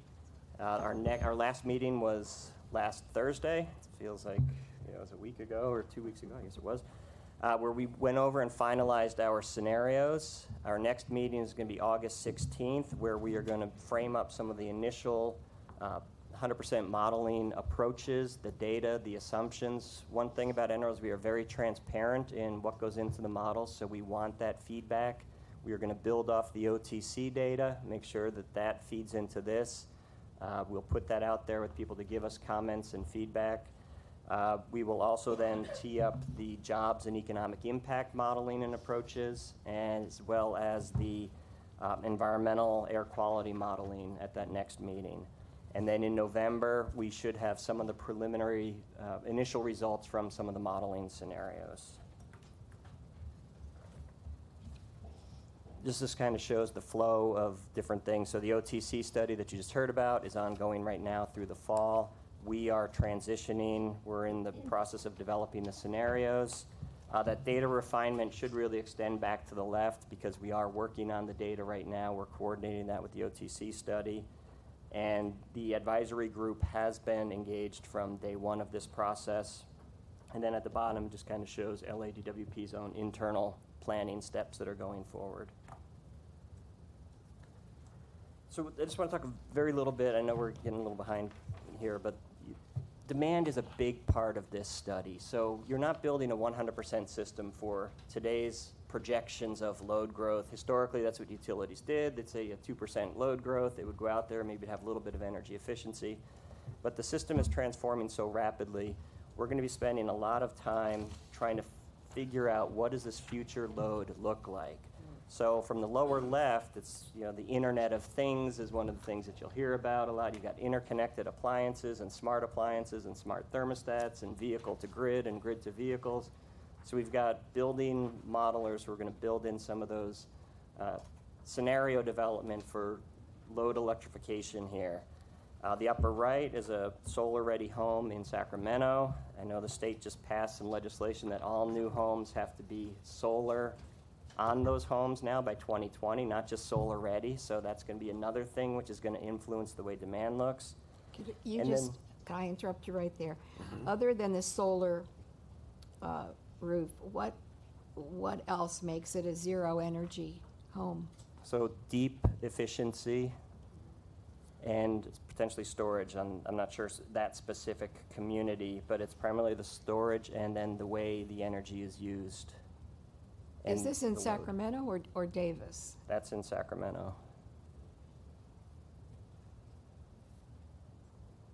Or it could be SMUD serving that community. Well, one of the questions I had about the solar roofs is that I noticed that there are no trees. It's a new community. But so you have to plant some trees there, I fully agree. If you have trees, then you have shade on your roof, and then you can't have solar. Yeah, you'd have to plant those trees in a location such that it wouldn't shade that. So it can go all the way back to the design of how you actually lay out and design your house to make sure that your outdoor space, the trees do not shade your roof space. Yeah, so it's much easier to do it with a new development. I was just about to say that. It's easier with a new development, but it's also concerning to me that there's no trees. I mean, we're talking about tree canopies and encouraging that, and it just looks so barren without a tree. Are we trading off one thing for the other? Because trees create shade and bring down the temperature. Yeah. Reduce air conditioning loads. Pardon me? And reduce air conditioning and reduce the air loads conditioning, yes. Yeah. So is that what we're advocating? That's what the state passed, so. This is what the state passed? Yes. About 2 weeks ago. Whose bill was that? I don't know the actual bill number. I have a question regarding actually the point that Commissioner Barras is making. When you call when you want to install solar panels on your home, where are the best location for the solar panels? to be installed in your home?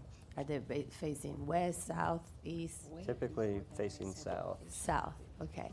So can you fairly say that if your solar panels are facing south, you will have a space on the west, east, and north side of your home to plant trees? Potentially, depending on the size of those trees, you don't want them to grow up to be 100-foot trees, right? So smaller trees. And when the installers typically come out to a house, they'll run a model to look at what the shading is going to be on the roof. Okay. So there's a sun eye that they can look at. Just wanted to But make yeah, sure. we need integrated design as Uh-huh. we move forward into the system as well.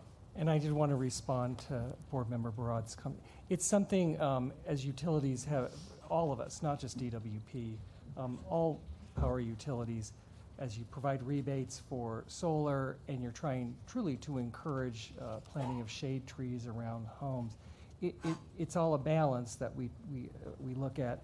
And furthermore, you look at recommendations of what kind of trees, as was just mentioned. You try to pull away from the 60-foot high mature trees to maybe 20-foot high mature trees that throw shade on a house, but not so much that you can't have a solar system. And we do try to work, and the discussion there, that's a brand new community. So in the perfect world, then utility or the builder would say, here are places where you should plant trees, and here are places where you might not want to, and consider the size. Yes. And we do make recommendations on, at times, at what types of trees. So everything has to be integrated and discussed comprehensively, rather than just one piece and another Yes. piece. I would have loved to have been part of the discussions with the developer and the architect of this community in Sacramento. Yes, and there are new communities emerging that are fully integrated, Because looking at this, that. Some in this this is, area. This is not integrated at all. I mean, and I have experience with this because I wanted to have solar on my roof. And when they came out, they said no, because I had a big shade tree and I would have to cut it down. And I said, well, I'm not doing that. And Right. the man said, well, then you must be emotionally attached to that tree. And I said, you're right. And the tree is still there. Which is why I think it's important to have a diversity of products. So DWP has the community solar garden product, so folks Yes. like yourself, you can subscribe to that system. That would be in a great spot. And then through your billing system, you can purchase solar through those projects. So we don't need solar on every rooftop, just where it makes sense. And then I do want to point out that there are studies that show that solar panels on house do reduce the heating load because it does help provide some little bit of shading with that buffer there. So I want to say that.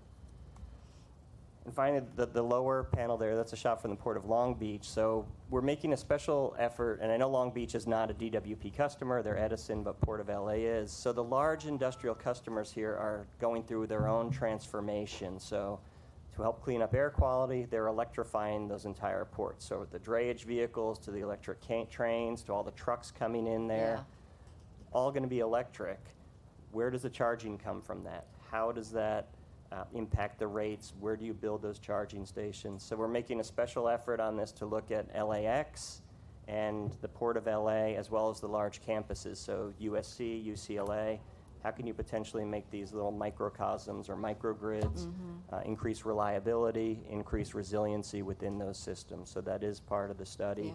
In addition to the larger electrification that's going on of everyday people, light-duty trucks and vehicles. Well, Davis is such a planned community. That's why I asked you where this was, because I can't imagine this being part of in Davis. Yeah. All I could go is by, it says Sacramento, so Yes, I'll well- trust Aaron who put it together and Okay. Excuse me, as you talk about renewables and moving there and pace, timing, sequence, diversity of portfolio, some have said that because the technologies aren't quite there, there'll be a higher cost, and even with a portfolio approach, it'd still be higher to integrate renewables at a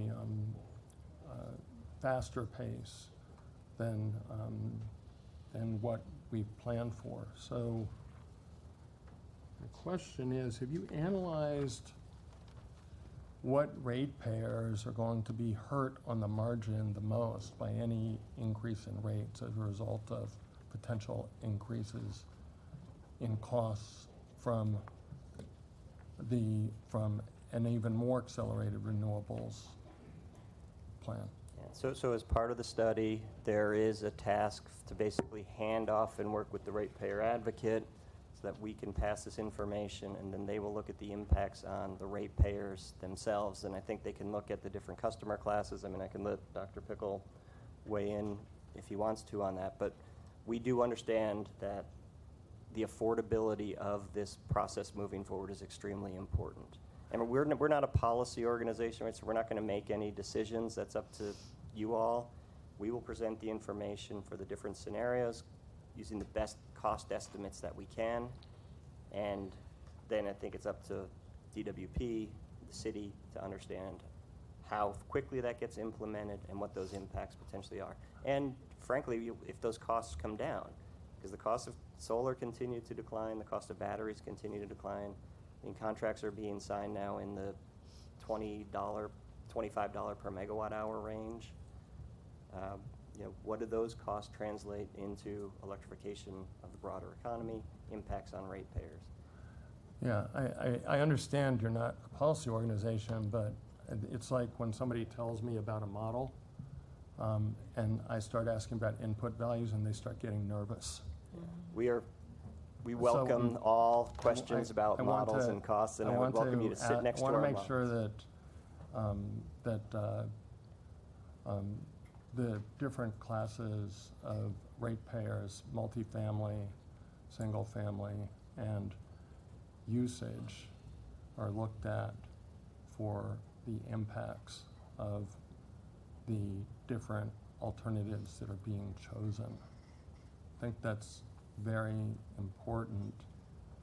$1 a month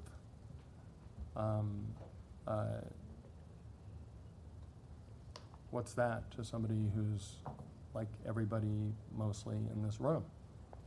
It's not, it's a fraction of what they spent on Starbucks this morning.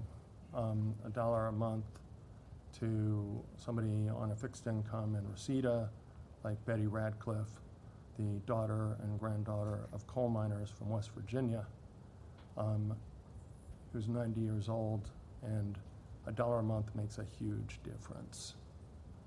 And so whether you're in Reseda, whether you're in Watts, whether you're anywhere and you're in low income, you're living on the margins, that's 40% of our population. And I think that perspective and point of view needs to be brought to the table, not just in terms of policy analysis, but in terms of the data investigation itself. So happy to hear that you're looking at it. I just want to give you my 2 cents for what I know about guidance on assessment. And I'll just highlight that not only do we have the motion for the ratepayer to be involved, but they are a member of the AG group. So they come to our quarterly meetings and provide input and feedback. I noticed. For the other ones, other commissioners. I think in all fairness, and I have to say this with all due respect to you, Dr. Pickle, Camden Collins, I respect you immensely, but there is this ideology within our ratepayers that you are not separate from the Department of Water and Power. And I've heard that many times, and I heard it recently this week. So even though I totally trust your expertise, I think that we have to make a better job of being more transparent so that the ratepayers feel that you truly are their advocacy group. Because I've heard that too many times, and I heard it a lot this week. So I just want to reflect on your comment.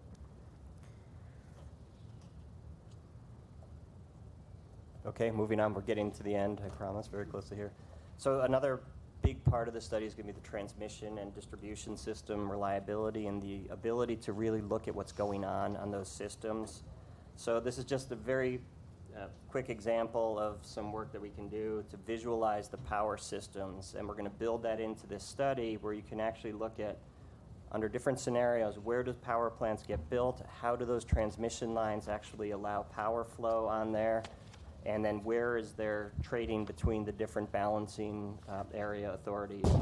This is just a visualization from the low carbon grid study that we did about 2 years ago, and it's a 2024 date where we've got about 50% renewables on the system at a given year, and I think on this day it's 66% penetration of renewables over that entire day. So that was a different study. It was the entire state of California, but this will be some of the things that we do to really look at how do you visualize these things that are going on at both the bulk transmission level as well as down to the distribution feeders and the individual nodes. When you're putting a lot of distributed generation out there, how is that feeding back into your bulk system? Does NREL contract with RAND at all, RAND Corporation? 750 partners. I don't know if they're specifically on our list. They're not. You're familiar with game theory, right? Yes. Are you incorporating any game theory models into this reliable transmission and distribution networks modeling, or do you see a need for it? We'd have to get back to you and talk to the modelers themselves as to what they're looking at. I mean, I'm familiar with the models that we use, but how they're applied, I don't want to answer that question because. Okay, so Dr. Ben Preston and Dr. Bob Lemper at RAND have spoken on panels with, and I'll throw them out also as people who are studying reliability, resilience, grid, and water, both power and water resilience. And we do use like hundreds of simulations of different events going on where we're testing the reliability, so the typical utility planning on what do those extreme events look like. I don't know if you call that game theory, but it is traditional planning models of what those contingencies will look like and making sure that the system balances in there. So very similar to the OTC study, the traditional approaches that they're taking, we're taking those same traditional engineering approaches. The reason I mention it is not in the context of kind of the current system as it functions right now, but the system of the future, which is what you're planning for, where we have more participants in our system that are participating in a voluntarily or involuntary way off of mobile units. And if we are looking at 3 million, 4 million in front of the meter paying customers in the form of electric vehicle users, then doing a behavioral economics analysis to understand how to move their behavior to go to places in a way that helps us with grid resilience, helps us deal with grid defection in another way. That's what I was bringing up in the context of. So it's the person's negotiating with in multi-party systems where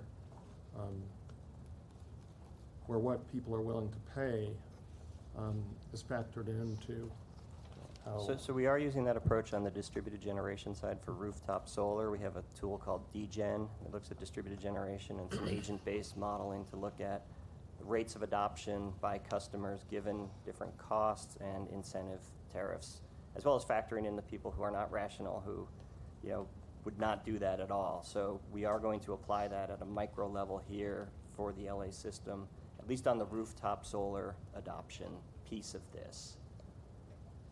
I don't know if we've gotten to the EV side of that yet. The not rational part doesn't apply to LA. It only applies to certain people in Washington, D.C., like the president will find. We'll comment on that. So the getting here to the end, the economic impact analysis is also a very important part of this. So USC will be doing this, developing some new economy-wide models to look at what these changes look like, what jobs will begin to transition away from. I've heard it said that kids today are going to be training for jobs in the future that don't even exist yet. Yeah, So what are those sure. new jobs going to look like? Is it electric vehicle charging station repair person or battery maintenance people? So what do those potential job transitions look like? And then Who at USC is on the? that is Adam Rose, I think, is the lead professor who's doing that, and then his team. In the engineering department, or what department? I think he's in the economy, Economics. economics department. Thank you. We're using a model called computable general equilibrium, or CGE modeling, which is, it goes beyond the impact, the typical IO type of models that we're doing. Finally, working with UCLA on the environmental justice piece of this using CalEnviroscreen. This is just a screenshot recently of CalEnviroscreen where you can look at those areas which are in red are areas that have got greater environmental issues and lower incomes. So I do want to point out that just transitioning DWP's system to 100% renewable will probably not address most of these areas in red. A lot of this comes from the transportation system. So again, getting back to that point I made earlier, that low-cost, reliable transformation is what I think will address this in the longer term. But we are developing some of the baseline studies, the air quality impacts. We will measure these things under different scenarios. So if you electrify 500,000 or 600,000 cars, what will that do to the emissions in the basin? What are the costs of doing that? What are the potential impacts, the asthma issues, the health issues? And then how can you equitably share making sure that those charging stations are put out in these neighborhoods, the metrics in the very beginning, how do we pull that into this study? Yes. So that will be a big piece of this study. Is that Dr. Pinsetto? Yeah. Stephanie? Yeah, Stephanie will be doing, she's leading that project. I want to ask a question about the transportation. Los Angeles now is working with Metro to develop options in the valley to get people to the west side and from the west side to the valley, and to go over the mountain, the pass, the Sepulveda Pass. Do you have any thoughts, or have you done any study about what would be the best in terms of, emissions or renewables, or anything about what kind of transportation they're looking at? Light rail, heavy rail, tunnels, buses. Are you looking at any of that? Because that's now a hot topic in the city. Yeah, so we're not looking at that question specifically right now. We have done that in other locations. City of Columbus, which is one of the smart cities, which is looking at electrifying their entire system. We're supporting that project.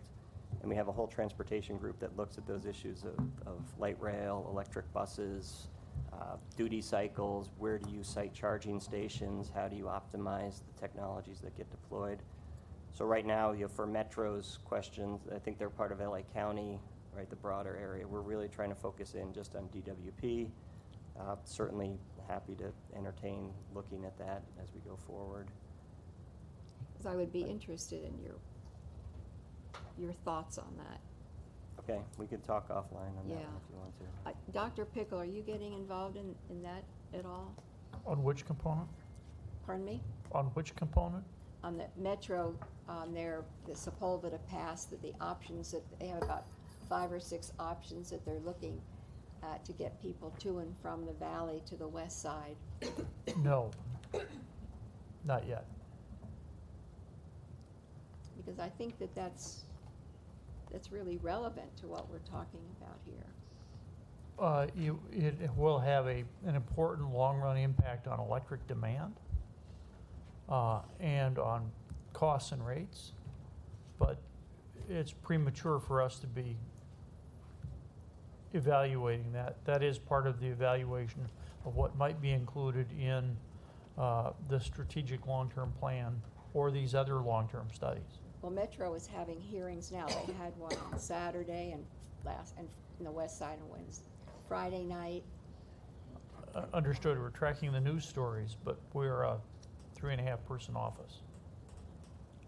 3.5 person? Yes. I see.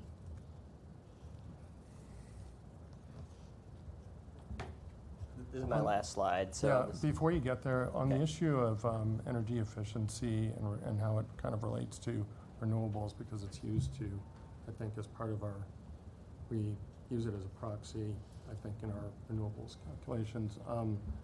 The impact of, when I look at this map, I don't think about Cal Enviroscreen. It just looks hot. But even are you studying or integrating into your analysis the local urban heat issues and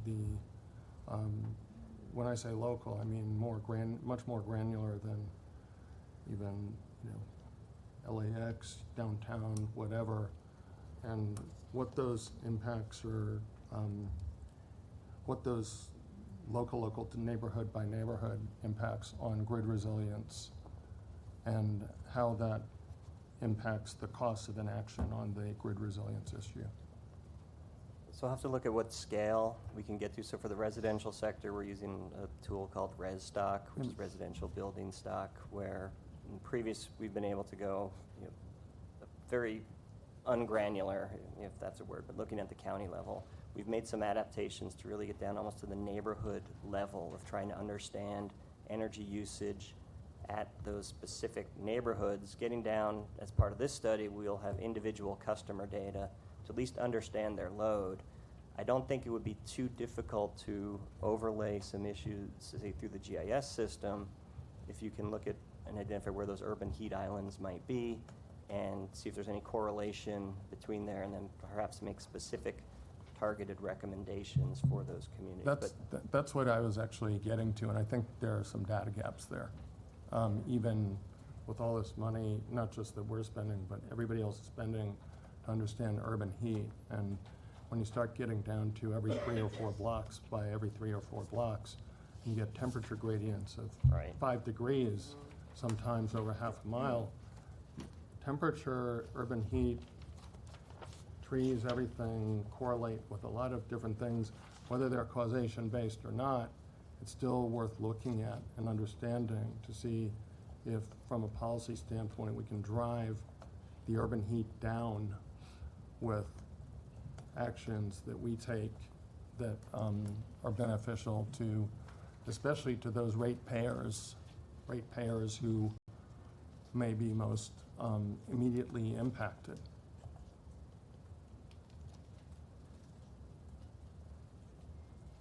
Right.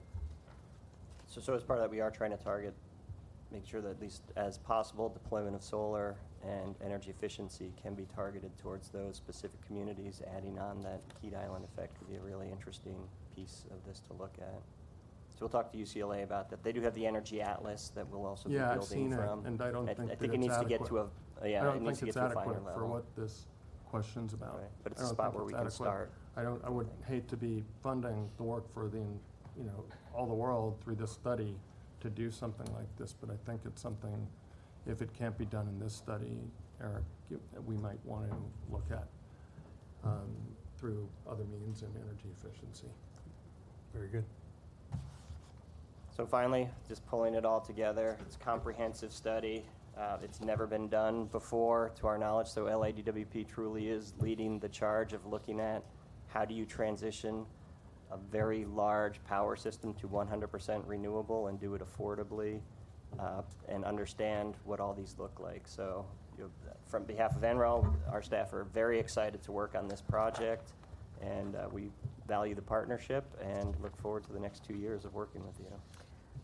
Well, there's a couple of things. I appreciate your effort, but I think more importantly, you should recognize Commissioner Funderbrook's comments, and that this is an initial attempt, but it needs to be corrected, upgraded. And I'll just say personally, when he was speaking, I saw you specifically look smug a couple of times, and I don't think that's appropriate. I don't think it's appropriate for this board, and I don't think it's appropriate for the ratepayers. So I think this is a good first step, but I hope that you look inward and reassess the comments and suggestions that were made to make this plan even better. Okay, well, I meant no offense, and I was trying to take to heart what he said and actually trying to write down some notes about what he was I saying. think you should. Yeah. Yeah, we certainly will take some of those back. Thank you, Scott and Eric, for your presentation. I appreciate it. I attended the work meeting with the advocates and all of the folks that are involved last Thursday, and I was impressed with the level of detail there. And I mean, there's a lot of moving pieces. I personally get an email at least a couple of times a month asking if they can join the advisory group.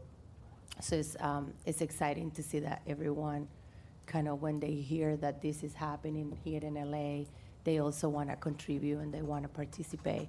I'm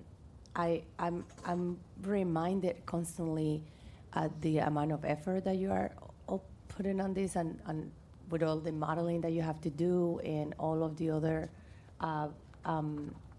recommendations that we have made in terms of making it a study that really reflects the needs of Los Angeles and such. I'm excited, and I'm still hopeful to see this study. I mean, we still have in the timeline. You can see that we still we still at least have a year, and there's a lot of variables, including maybe things changing at the state level, and even here in Los Angeles. Anything can just basically really affect the study. So I'm really still hope that we can really figure out a way to get to 100%. I want to highlight your efforts to also look at not only reliability but also cost. That is a cost efficient. That is not going to be very costly to the ratepayers. Simply because I have heard in the past that this idea of getting to 100% is going to be extremely expensive, and it's not what we should be investing our efforts. So I really appreciate that. That's one of the variables that you have as a compass to get us there. In terms of the advisory group, I did feel that in my last visit there, we are well represented in different with different stakeholders, but I do feel that there's a lack of diversity, and I'm not sure if it's because it's your fault. I think it's hard to see. I think that we've been really trying to be intentional in making this advisory group more diverse. And it's tough, right, when you invite certain stakeholders that are just represented by whoever they choose. So it's really hard for you to go and tell someone who you choose send to represent you in this advisory group. And I don't know how to alleviate this issue. And I think that in the past we have raised the lack of diversity in the group, maybe not in terms of organizations, but just the makeup of the group. And I did really felt very, lonely there as maybe one of the only Latinas of color in as part of the group, which I think is important to recognize that, the makeup of our city really probably looks more like me than the majority of the folks in the group. So as you move forward, I encourage you, again, my recommendation is to continue looking at ways, and I think that we can maybe work with Joe Ramalo's group to see how we can make this group not just more diverse in its organizations and stakeholders, but also in the makeup of the people that actually come and represent, these groups. So I encourage you to continue finding ways to make this group more diverse, and to continue making it so that it looks like what Los Angeles looks like, which is not a bunch of white males sitting in a group, sadly. The other thing that I want to say is that I was very encouraged to hear about all your energy storage recommendations and all of the seasonal recommendations that you made. I thought that was brilliant. And as someone that is constantly researching on new technologies around renewables and how they behave on cities.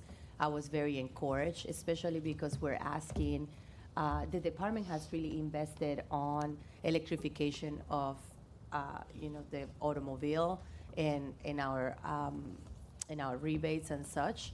And I think that this is like probably the first encounter that people are going to have to energy storage, and how we're going to be able to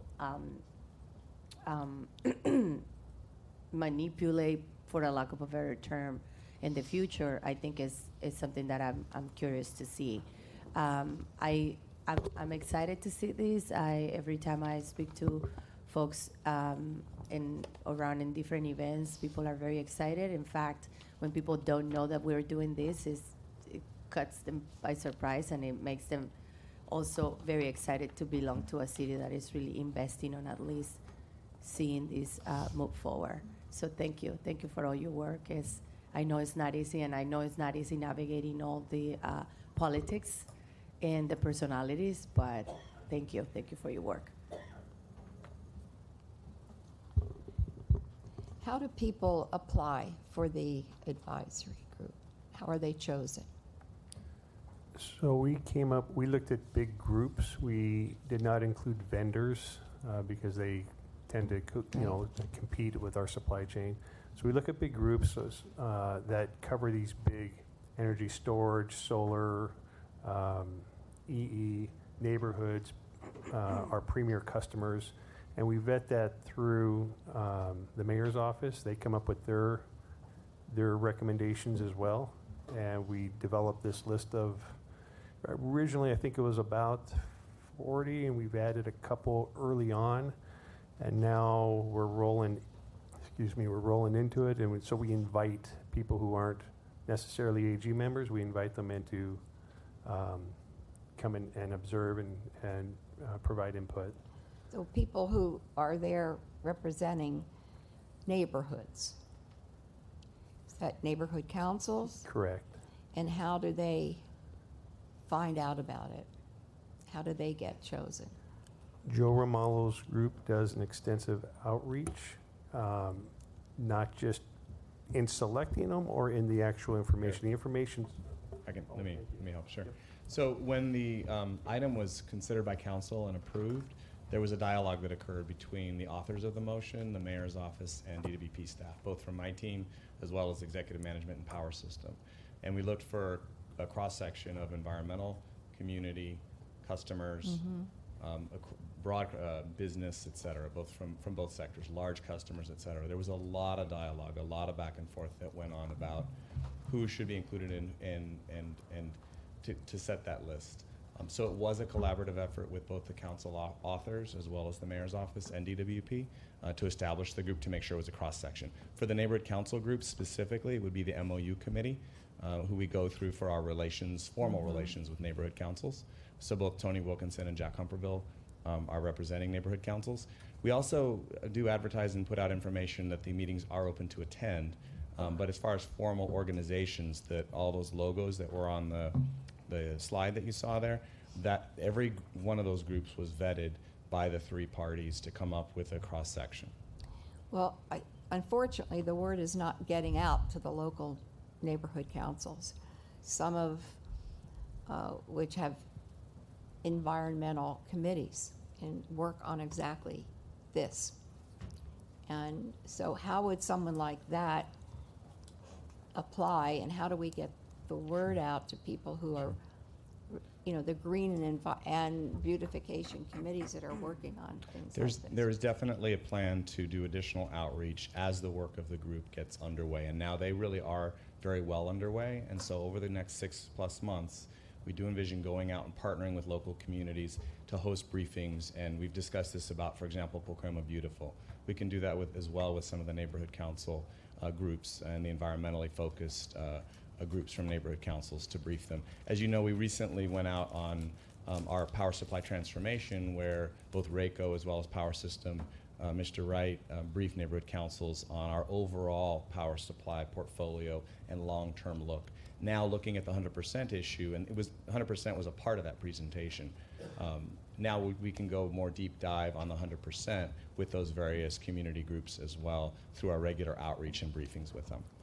All right, so if someone wanted to apply, or if one of us knew someone that would be really a great addition to this group, would they be able to apply? And if so, who would they contact? Right now, they would be, because this issue has come up, is do we open the membership of the group? Mhm. And in discussions with both council offices as well as the mayor's office, it was decided that right now there is a good balance between the groups. And I hear this, just last week I heard from one of the business groups thinking that it was too tilted on one way, and you hear from others saying, oh, we think there's too many, from another group, which is a good sign of some healthy balance. Well, So what's the percentage of people from neighborhoods or from neighborhood councils that sit on this? right now there are, like I said, Jack Comfortville as well as Tony Wilkinson represent neighborhood councils. So that's two. And the Sustainability Alliance, thank you. And 2 people from the Sustainability Alliance.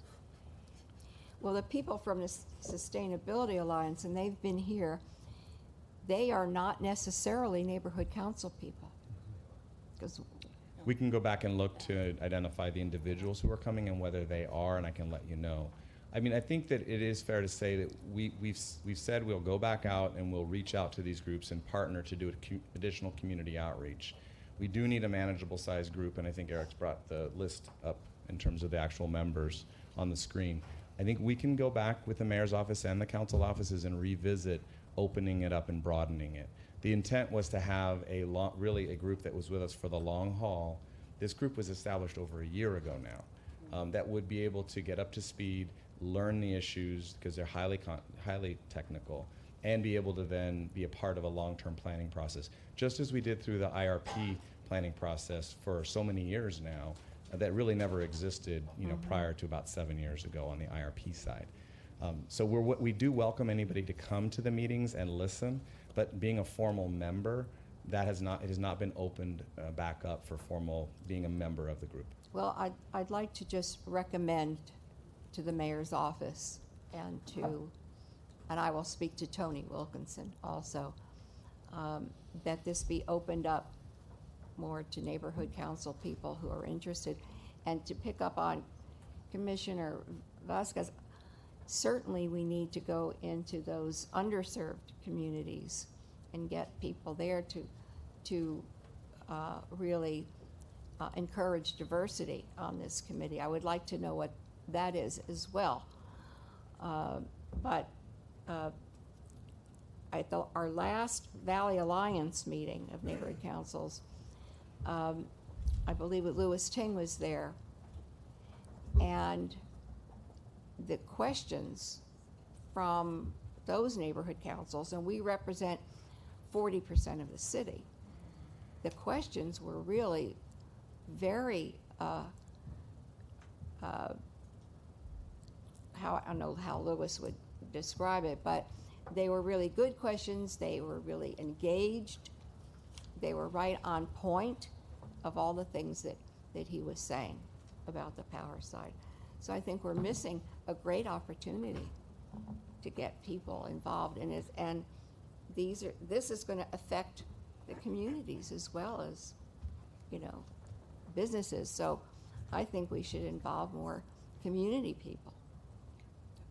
We'll take that back to the group and discuss that as well in terms of broadening out the membership. Okay. Thank you. Joe, while I have you, are you finished? Thank you.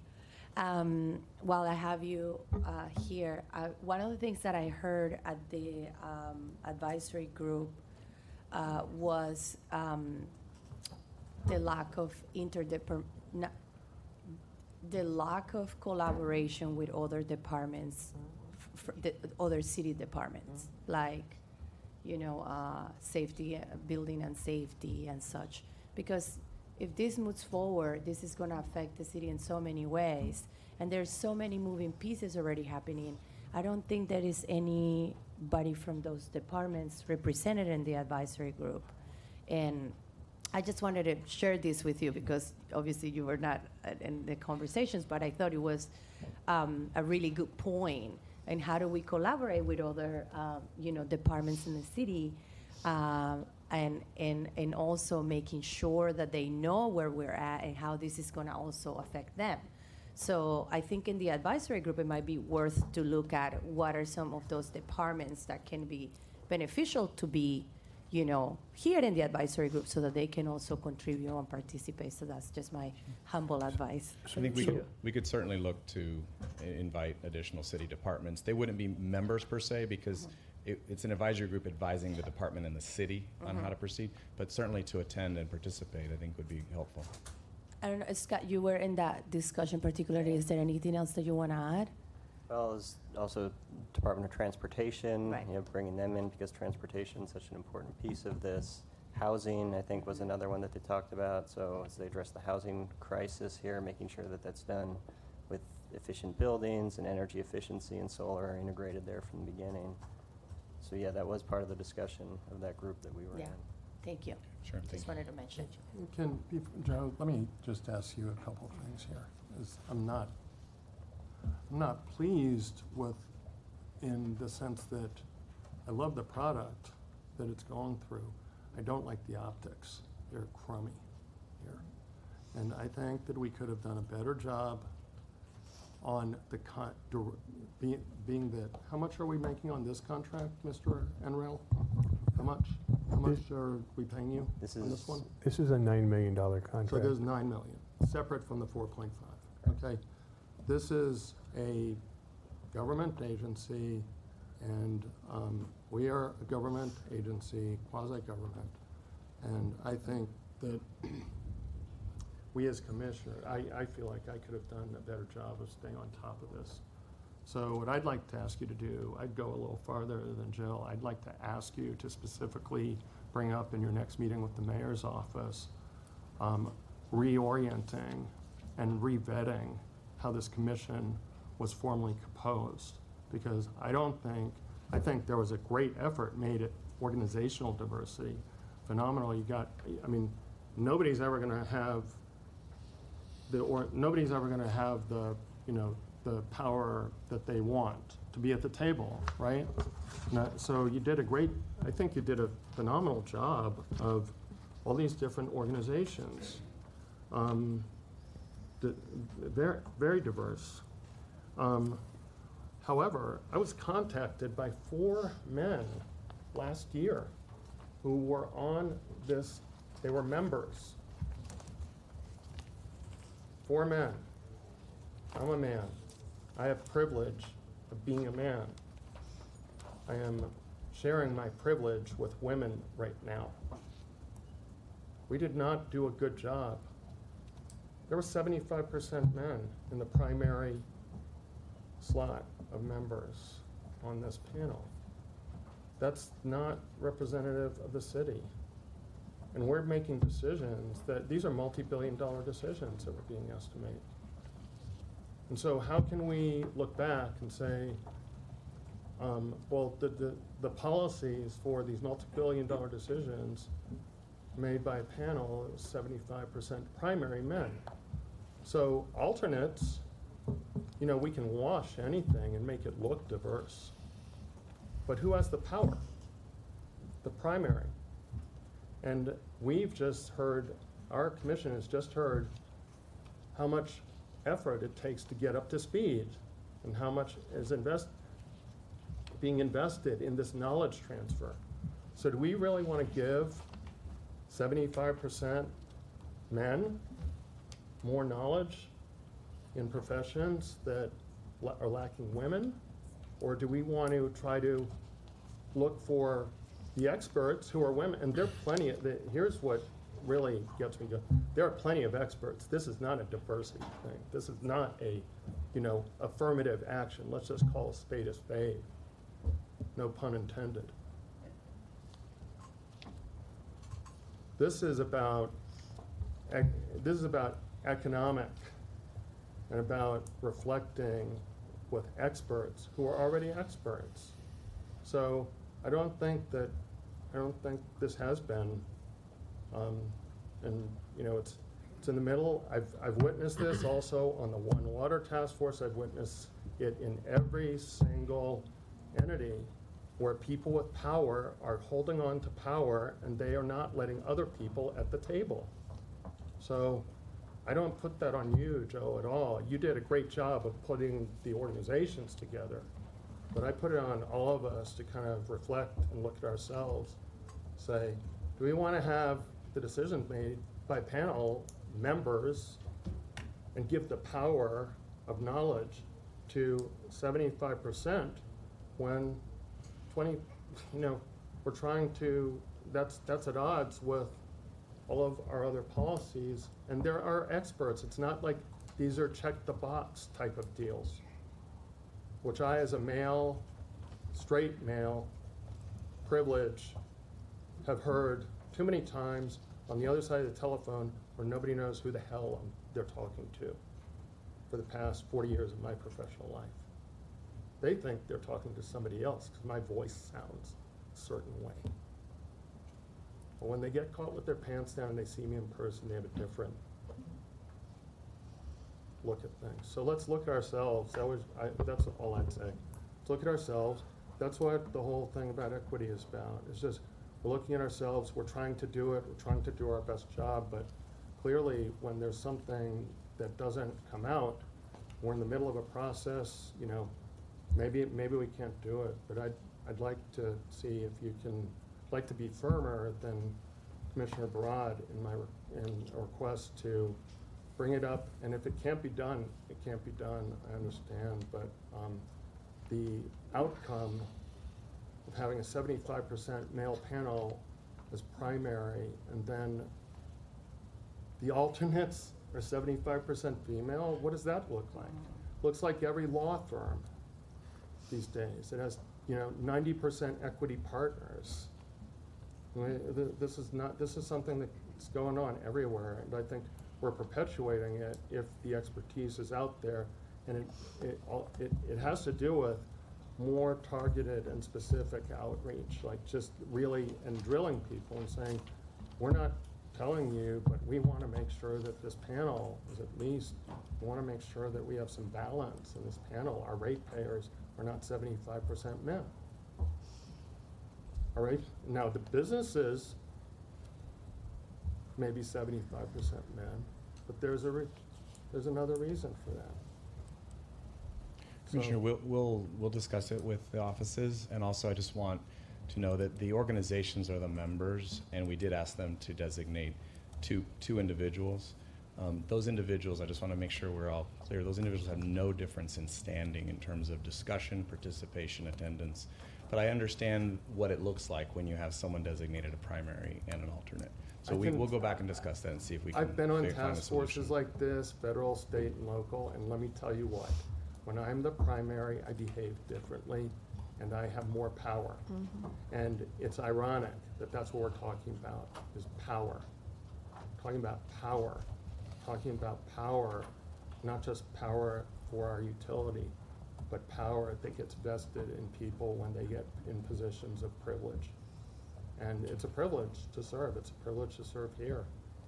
But it should be a privilege, if it's a privilege to serve on this task force as a member, we ought to be maybe within the scope of what we can do, working with our partners, Worley and NREL, on trying to make sure that it looks a little bit more like our ratepayers. If this is the composition of the advisory groups? These are the organizations, yes. Because I don't see that sustainability. I don't see anything here that goes to neighborhoods. There's two slides. Here's the second part. Did we have that one in our packet? It's in the next slide. Where is it? Just turn it. Ah, okay. So then the sustainability and the MOU. Yeah, but I can just see just from looking at this, it's a small Yeah, and even that percentage of this. I'm sorry, I'm not trying to interrupt you, That's okay. But you are. It's okay. No, I know, but It's okay. Jill and I are on the same page on this issue. Okay, Yes. The Neighborhood Council Sustainability Alliance is not legitimate. Okay, I'll just say it. Jill has said it. We both said it publicly. They're not legitimate because their formation, they're formed by people who are not elected neighborhood council board members. Now, they are trying, I know, they are trying to be in their quest for legitimacy, but they're supposed to be representative. They only have, they have 30 neighborhood councils, and they're all rich, like mine. What is that, what signal does that send to the people who don't have money, or people who are middle class, working class, people in Reseda? Well, it just doesn't send the right signal to me. So, I mean, even that, the Neighborhood Council Sustainability Alliance, Jill and I have complained from the dais up here about that organization. We did not want to see any dollars going through us or any of our subcontractors to that organization, because they haven't really come to us and shown that the people who founded them have changed their operating so that they have more legitimacy. And they certainly don't speak for the whole city. No. Watts Neighborhood Council has refused to join them. Did you know that? There's a reason that they've refused to join them. There are legitimate neighborhood council alliances in the city. Understood. Got it. I think Joe is committed to take this back. Yes.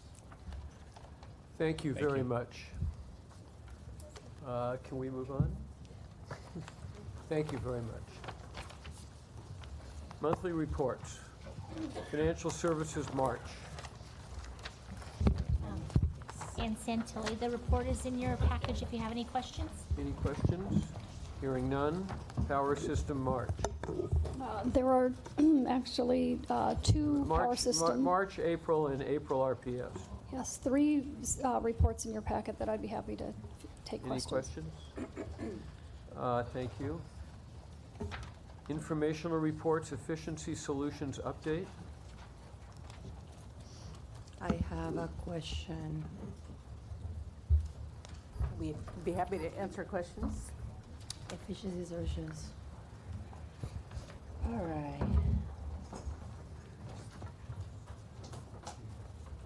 I'm looking for my questions because I'm getting old. I have to write everything.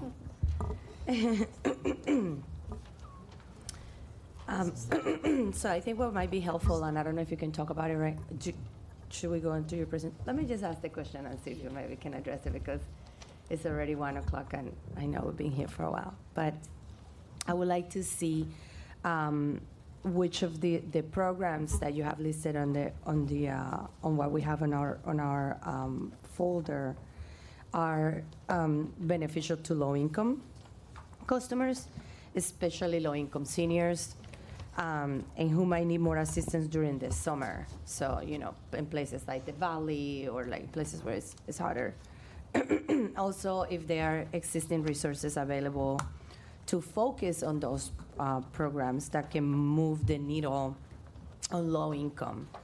I know that Susana Reyes, I don't know if she's here, has been working with the California Housing Partnership and the Department of Housing. I have gone to present before the affordable housing folks and the Department of Aging on water and energy efficiency, especially in multifamily units. So if you maybe can speak a little bit of that. Sure. So we have the Home Energy Improvement Program, which is installed by DWP staff. We also have partnered with the Southern California Gas Company on the Energy Savings Assistance Program, which is low-income multifamily targeted.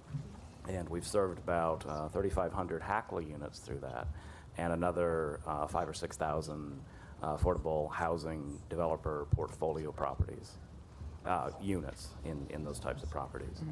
We also have the low-income refrigerator exchange program, which replaces older refrigerators with newer units, higher efficiency for free.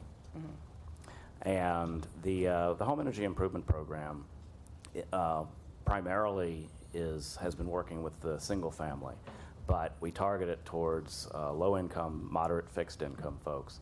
And there's a lot of opportunity in the Valley. We do a lot of work in Valley. There's a lot of retired folks there that may own a house, but they're on a fixed income. And so we see a lot of seniors that are served by that program. Mhm. I also, Nancy, would you like to? You're good. Okay. Oh, we're just going to add, we also do It's okay. We do a fan I just want to giveaway. empower you. If you need to speak, you can do it too. Yeah, we do a fan giveaway as well. We work with the city's Department of Aging. Department of Aging. Okay. And we also have our service centers open, I believe, for in really hot spells for emergency cooling centers. So I know that these programs are designed specifically for folks that are, financially, challenged, let's call it. I'm trying to find the right words here to not trigger any magic words, I guess we're calling it now. So I guess I want to see maybe a little more data about how the equity metrics is behaving specifically with these programs. If there is any data that you can provide it to me, or maybe in the future. I know that a while back I also was asking a little bit about data relating to elderly folks, of course, and low income. And if I also would like to see trends of enrollment.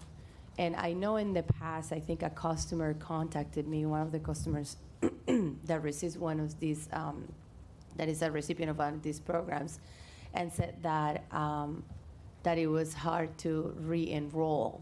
I mean, obviously, I don't receive any of these benefits, but I'm not sure how that works. So if you can also maybe historically, if you can bring back the trends of enrollment and what are the the strategies that we're using to help customers take advantage of these programs, and strategies of participation, which I'm not sure if that will be you, maybe probably Joe Ramallo, but how are we reaching folks so that they know that that they can take advantage of these programs? Well, I think in addition to sort of the normal channels of marketing and information on our website, we also we continue to work with community-based organizations through our community partnership program to make sure that we're getting the word out across the city. There's at least one in each council district, plus a number of citywide efforts underway using the community partnership program, and we found that to be a very good way to make sure that we're reaching across the city. So those those are annual, more or less annual, and it's a very useful channel to get information out across the city. I'm specifically interested on cities, especially because there's a lot of growing resources around the city for homelessness and for homeless folks that are facing out of homeless and funding a new home, and they're just going to need a lot of support. And also just older people that might not be able to maybe log in their computer. A lot of older people just don't even have a computer or even know how to use a computer, and they're just older people, and I'm just trying to, I want to see maybe next time when you come back, I don't know if it's going to be at the next board meeting or when, if you can walk us through that, and if you're also working with the low-income office, which is Susana Reyes, and can really help paint a better picture in that sense and foresee. I know that the mayor's office and the city have a great initiative around helping homeless people, get out of homelessness and rehabilitate again. So I want to make sure that we also are doing what we can to make sure that they are getting the information and take advantage of our services that we provide. Okay, we'll do that. Thank you. I can also send you the questions that I have. I wanted to jump in and just maybe be more blunt than you were being. We talked, Nancy and David and I, we've done basically a weatherization or home energy improvement program for 3,500 homes. Mm-hmm. We've got like 1.4 million households, residential households of some. the approach we're using is not, it's not successful enough. So that's part of what we're talking about. Maybe we need to change the program, even if it's narrow it down. We've got to do something different because what's gone on so far isn't successful enough. So we've got to come up with something creative and report back to you. And it's probably going to take, you know, a couple months. But how do we look at the past, learn from it, and create something that works and works a lot faster? Because there's a lot of people out there. Well, there's 300,000 customer accounts that are low-income assistance of some sort. So 3,500 of those just isn't enough, and it isn't happening fast enough. But we're going to have to be creative in figuring out how to do that. And it's a very high goal for all of us to figure out how we could improve significantly what we're doing to help reduce bills of low-income and seniors. Thank you. I appreciate your mentioning that. I think that's where I was headed, and I was hoping that you could, well, as I hear you said, you're going to come back with some more information, so thank you. Thank you. Other questions or comments on this report? Dr. Pickle, is your mic up, or is it was just up? Okay. Thank you very much. Thank you. B2, use of proceeds from sale of low-carbon fuel standard credits. You have the report if there are any questions. Are there questions? Hearing none. Excellent report. Item 9, discussion with neighborhood council representatives on any neighborhood council resolution or community impact statement filed with the city clerk, which relate to any agenda item listed or being considered on this agenda for the Water and Power Board.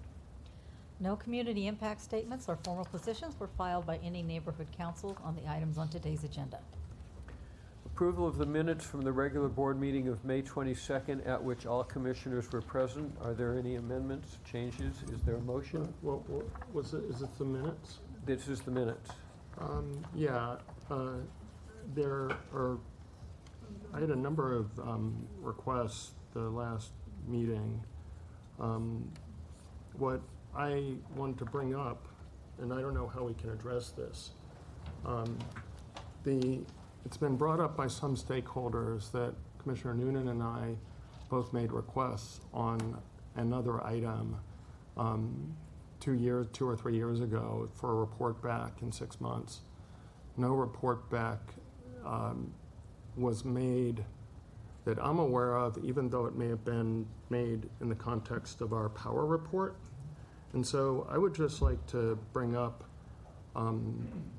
how we can transparently deal with these requests without burdening staff too much. And also, I know that some of the requests that I get back are confidential in nature or have some type of deliberative privilege attached to them at minimum, or attorney-client privilege. So I don't know how that can be done as a way of tracking it, but I just think in the future that might be a good, developing that as a tool might be a way for the commission to be able to say to the public, yeah, we tracked it, we did it, and this is what we did, but you just didn't follow it. You fell asleep at the wheel, or instead of, are just maybe not having done it and called it out in a way that might have been more visible, even though we didn't intend to hide it. We were just doing it in the power report. So I would just say that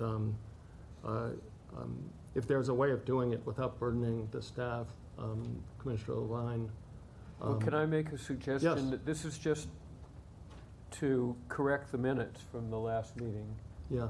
Why don't we approve the minutes with you reserving the right to amend them, reframing this in any form that you want, and then someone can get back to it subsequently. But this is now just in terms of last Yeah, meeting. yeah. Let's approve the minutes, but then I'd like to make a separate request related to the issues that I just raised. Okay, so first of all, so this isn't a part of the minutes from the last meeting.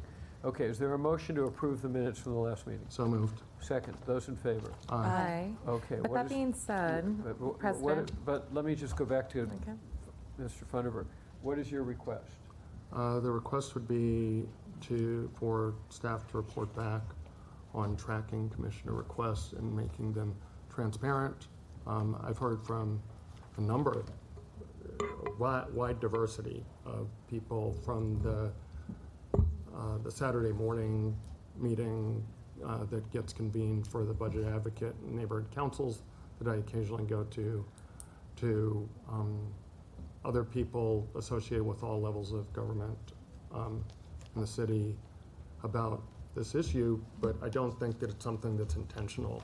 Actually, my assessment is that it's staff just trying to keep up with everything else and all the preparation that goes into. So as I understand, the request that should go in this set of minutes is Commissioner Funderburk would request a tracking process and ask General Manager to report back at the next meeting. Thank you for saying that more succinctly and efficiently.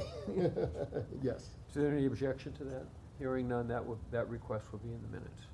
Commissioner Noonan? No, you know, it's interesting. When I first joined this commission, I was advised by somebody who I admire very much, who had served on many, many boards, and he said, Christina, track your requests because the department will not. They're just too busy, and I don't take any insult to it. Like Commissioner Funderburk and President Levine just stated, you have so much going on. I mean, this is entailed in just our agenda for today, but I recognize and I know how available you are, 24 hours a day. That being said, since these requests are made during public meetings, I don't see any reason why our agenda cannot have a separate section speaking towards outstanding items. We've made so many advancements in procurement and in transparency. I think that the public deserves to be apprised of the requests made by commissioners. And I think, once again, we should reiterate, we do this out of passion. I do it out of love. I do it out of love for our city. I do it out of love for my children and their future grandchildren. I don't get paid for this, and I try my best to stay on top of things, but I don't always do. And since all of us are dedicating time away from other serious obligations, whether it's professional, with family, other charities, other commitments, I think, at the very least, our future agendized items could have a separate context of requests made by commissioners and just track those. And so I appreciate both President Levine's and Commissioner Funderburk's comments in that regard. Thank you. I think the request is clear, and I'm sure we'll get a response. Okay. First of all, there's a request to defer item 17. Is there a motion to defer item 17? I move it. Second? Is there a second? Second. Those in favor of deferring item 17? Aye. It's deferred. Okay, on items 11 through 16 and 18 through 31, do commissioners wish to remove any of those items from the consent calendar? 25. So which ones? Which one? 25. 25, Commissioner Noonan. Okay, hearing 28 and 29. 28 and 29, Commissioner Funderburk. Yes. I know that the ratepayer ratepayer advocate has comments on 18 and 20. Do you object to our voting them out on consent, and then you can make your comment afterwards? No objection. Okay, so do I have a motion to approve items 11 through 16, 18 through 24, 26 and 27, 30 and 31? So moved. Second. Those in favor? Aye. Those are approved. We will hear items 25, 28, and 29. And ratepayer advocate, what are your comments on 18 and 20? These are rate authorizations effective July 1 for power. And this begins the fourth year of a 5-year period for which rates were established in 2016. 5 years is hard to forecast in power. And the reason that these are tracking accounts or rate matters that are addressed annually is it's tough to make those forecasts. We address this annually. Sales are lower than expected in the rate case. And this forecast is a much better reflection of the situation in LA. And we want to compliment management in particular about being, putting forward a more prudent forecast for this period, and that represents a shift in management approach on this. As a consequence, DWP is showing a system average rate, that is, total revenues divided by sales, that is at the level of the 5th year forecast in the rates rather than the 4th year. The DWP Neighborhood Council MOU group was briefed on the details of this in May, and we included materials on this in the 18-19 budget presentation. We're happy to go over this with any members with questions on this. The rate impacts of the current rate structure may hit some customers by surprise, and we recommend doing outreach on consumer education, including the commercial classes, especially small businesses, because there will be some changes in rates that will be important to those small business classes. And we believe it's appropriate to have approved these rates. Great. Dave, can we basically do what is being recommended? Okay. Or in short form is, let them know before they come to us. Yeah. Right. Thank you. Okay, item 25, Commissioner Noonan.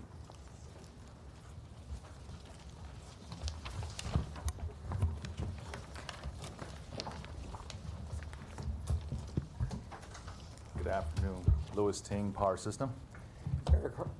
Eric Hartman, Power System.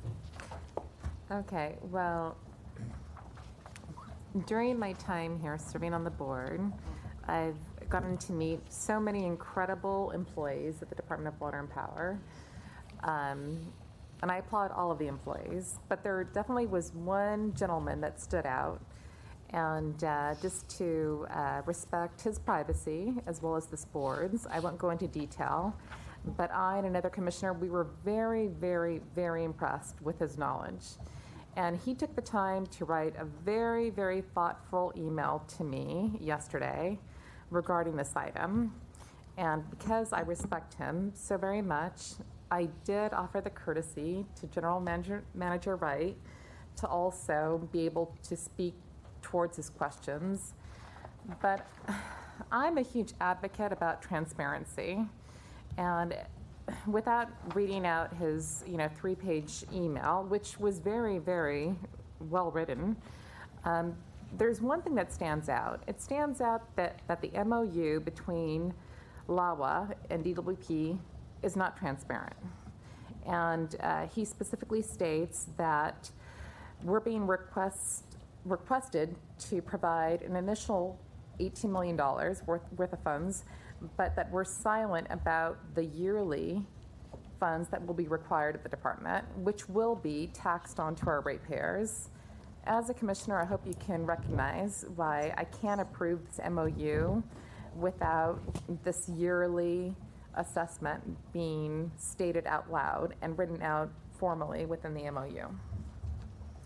So I'm going to start out by mentioning that this MOU is very specific toward one scope for the Los Angeles airports. Essentially, this is an MOU between LADWP and LAWA regarding one station that we want to build, and we want to improve the reliability for LAWA, but in addition to allow the low growth that LAWA expects. They're going to be spending $14 billion in the next coming years to improve LAWA, LAX specifically, to essentially enable their people mover systems in order to add more concourses and to add more additional devices and improve their reliability. But this is really to enable them to have low growth that they envision in the next few years. And with RSX, understanding it's a receiving station, it's not a typical customer station, but because of the low growth and envision expanded low growth, This is really their large customer station that we're building for them. So with that kind of rule, if you look at as building a customer stations, we are upfronting some of the money as negotiated through the MOU process. And by the way, the LAWA board has already approved this MOU. And that the fact that we're paying $18.1 million, there's really 5 components in that $18.1 million. And those 5 components essentially follow the rules of our building a customer station that, just like any other customer come to us, we're either building a brand new facility or building an expanded facility at the station, that we have to look at their loads and see what's required. So in this case, for example, there's one item that stands out really, all costs related to the initial purchase of one power transformer, 160 MVA, approximately $3.3 million. That transformer, typically when a customer comes and we have to build a brand new station for the customers, they actually put a deposit down for the transformer, and in 5 years they get the money back. Well, your information is contradicting the senior executive that worked at the department for over 30 years. And he states that this MOU is in contradiction to all of our previous requests from other public utility offices, including the harbor and the airport. So the questions that he asked, which I'm asking you, I understand what the basis is, but I think it's important for you to respond to these questions that should be made public. Right. Can you justify holding RSN capacity in reserve for LAX without a significant standby charge, and clearly stating DWP's position in this MOU? First question. Second question, why isn't RS-N standby capacity in the MOU? Why was it not addressed? Is it to hide this expense from the ratepayers? I added that. 3, what is wrong with formally addressing the standby issue in the MOU? Because according to this man, who was really in charge of distribution services, he says this could cost the ratepayers over $7 million a year. So first of all, LAX is under a cogeneration rate. In other words, they have a gas generator at site that they are using to generate for their own needs. Based on that rate, there is a standby charge that we're charging them right now based on that cogeneration rate. And that rate will continue. However, because we're building a brand new station as a customer station and also improve reliability, that standby charge is being negotiated. We have documentation from staff that we're negotiating the standby charge. Again, the MOU specifically is for a receiving station X to be built. The standby charge will be a separate negotiation for the rate itself. May I jump in? Because there's discomfort at all with transparency, and because of I know you receiving the email late and it not being shared with the other board members, I think we need to redact the email to show identification, but then come forward and address any issues of concern any board member would have at our next meeting. I know you just got the email very recently without enough time, and staff has had a chance to read it, but we can't, I just don't think there's enough time to address each item before we kind of write it up and share it with everybody. So I'd like to defer it for a couple weeks. I greatly appreciate that. This email arrived to me yesterday at 2:12 p.m. Right. I probably forwarded it to General Manager Wright around 6:30. 6 a.m., yeah, 6 a.m. And AM or PM? No, PM, AM. 4 hours later. None of us have seen it. And this person, who I respect very much, asked whether I could forward it to the commissioners, and I said I was not capable of doing so. But that being said, I really appreciate, acknowledge all of you for taking the extra time just to be transparent about, we're all about partnerships. I think it's, the department cannot underestimate how important it is for the lights and the electricity at the airport to go down under our watch, right? So I think we're all in agreement about that. But I do think it's important to be transparent to our ratepayers about not just this initial investment, but about the annual tax on the ratepayers to ensure that the airport doesn't go dark. So thank you to all of you. So is there a motion to defer this item So until the moved. next meeting? Second. Those in favor? Aye. It's deferred. Commissioner Funderburk, items 28 and 29. So for item 28, we have Arash Agahi up here for water operations. Good afternoon.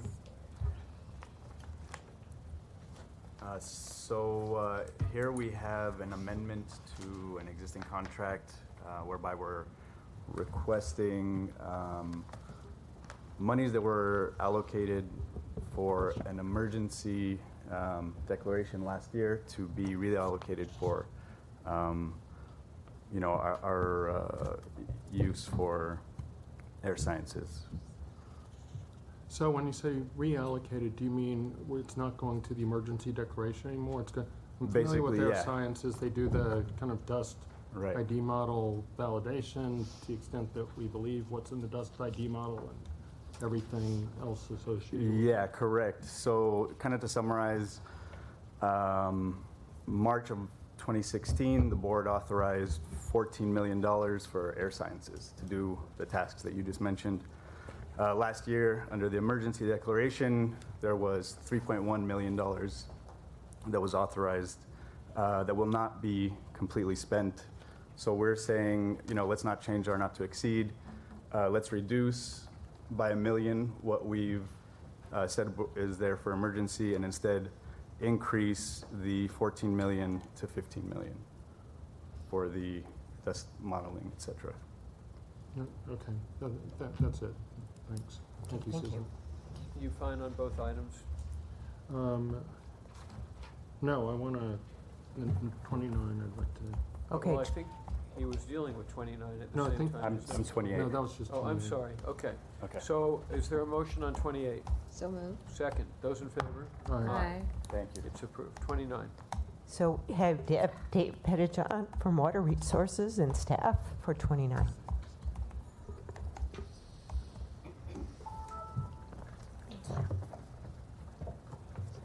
Good morning, President Levine, Commissioners. I'm David Pettijohn. I'm the Director of Water Resources. With me today is Kathleen Chavez-Morris. She's a specialist in our Water Conservation and Water Use Efficiency Group. And also I have Peter Tonthat. He works in our Watershed Management Group to answer any questions about that. But today we bring forward to you item number 29. This is essentially a personal services and technical services agreement. It's going to provide engineering and other design and support services on a pre-qualified, on-call basis to augment LADWP's staff in implementing the city's local water supply goals identified in our 2015 Urban Water Management Plan for conservation, for stormwater capture, and for recycled water. And I'd be happy to answer any questions you might have. I've heard of these other firms, but who is WaterWise Consulting? WaterWise is a consultant that works primarily in the water conservation field. They do an awful lot of work with the Metropolitan Water District of Southern California. They've got a lot of very good experience in Southern California and in our service territory. And so the main reason that I didn't pull it, but I asked to defer it last time, is it seemed like there were a very broad scope of work to be undertaken. They're kind of on call, and the main thing that I had a concern about here wasn't with the people who are managing our contract, because I trust you. I've worked with you, Dave, and your staff. You're great. You're awesome. Raphael, Evelyn, I know more people than, they probably don't really want to know me, but I know more people in your group than I think any other. But I did have concern just about kind of managing this contract for the time period about meeting goals in 2025 and 2035. Is there, beyond the scope of work that's up there, is there a way of tracking this contract or anything, or just in terms of, every year or something? Would it show up in the water system report, how the work under this contract is unfolding, or what? Maybe you could describe how tasks are issued and how there's a bunch of like sub-projects under the contract. Yeah, so in this contract, what I anticipate we're going to be doing is issuing individual task management orders, and so we're going to competitively bid every one of these. So the successful bidders are on the contract are Carollo, CDM, Smith, Geosyntec, and as you mentioned, WaterWise, and they're all going to have to competitively bid on each task that we issue. So we'll manage this even after we have a competitively bid it and we've selected one of the 4 to do each task. We're going to operate that task on a task management basis. So inside each task, we'll be giving out task orders to move that task forward. And we can certainly come back to your board and explain how the money's being spent, what it's being spent on, and how the goals and mandates in the Sustainable City Plan that these tasks are designed to meet are being achieved. We can certainly do that. Yeah, I was wondering why it's so small, not why it's, not why it's so big, actually, because despite what some people may think about One Water and stormwater capture, and when it's done when it's done economically, and I have an entire business community that I am in very close contact with and have been for the life of my career practicing law. They are 110% supportive of commercial stormwater capture because it makes sense, not because it makes sense, because it's economic for them, it's economic for the city. So my only thing is this doesn't seem like a huge amount of money, and I'm not talking about party strip little vanity projects, and I'm talking about real water over large spaces that are smaller than spreading grounds. And so I wonder if this is sufficient, or are you going to come back to the board for more, given that Mayor Garcetti has given us the directive to reduce reliance on imported water by 50% by 2035. I think that's the goal and the target. I don't think it's by 2025. I think that would be quite difficult. Is this going to be followed by something more robust to invest in our in-basin capacity for water? Yeah, let me clarify. This is really just kind of to extend our staff. So we're going to use this contract to help us with our engineering support and other design services. So the actual project investments are going to be well beyond this. You're absolutely right. I mean, this is a small contract. This contract really is not designed to build things. It's really just designed to help my staff when they need help to design things. And a lot of the design work and a lot of the program development work will actually be done by my staff. This will just augment the staff, and that's how we approached this contract in the beginning. Okay, because one of the things that I brought up that you've been really great at providing, which is the return on investment, and looking at the insurance market as a proxy for determining what the resilience cost is that we are avoiding by not insuring against climate events and things in the future that we know are going to happen, but that those models are changing every single year as we get more data. So I would just say keep up thanks for the explanation. It helps out a lot, and keep on looking for more sources of water. You guys are doing a great job, and I think you've shown innovation, creativity, but you've also shown a lot of prudence in terms of how the money's used. It's not being wasted on stuff. The money's being used in a portfolio approach to deal with, ordinary things that you need to deal with when you're making investments or you have to diversify. So thanks. So it sounds like you would like to make a motion to approve. I would. Second. Those in favor? Aye. Aye. Thank you. Well, I can't leave without saying that I really do appreciate all the support this board has given us on some of these initiatives, because they are very progressive. A lot of water agencies are not that interested in doing things like progressive stormwater capture, and so we really do appreciate the help that you've been to us I know you've been very interested in stormwater capture for a long time, Commissioner Funderburk, and a lot of the initiatives that we have, frankly, are things that your board has encouraged us to do, so thank you very much. Council? Yeah, at this point, we will recess in closed session to address the items on agenda items 7A, and in accordance with California Government Code Section 54957.1, we will report any final actions taken thereon. We will recess.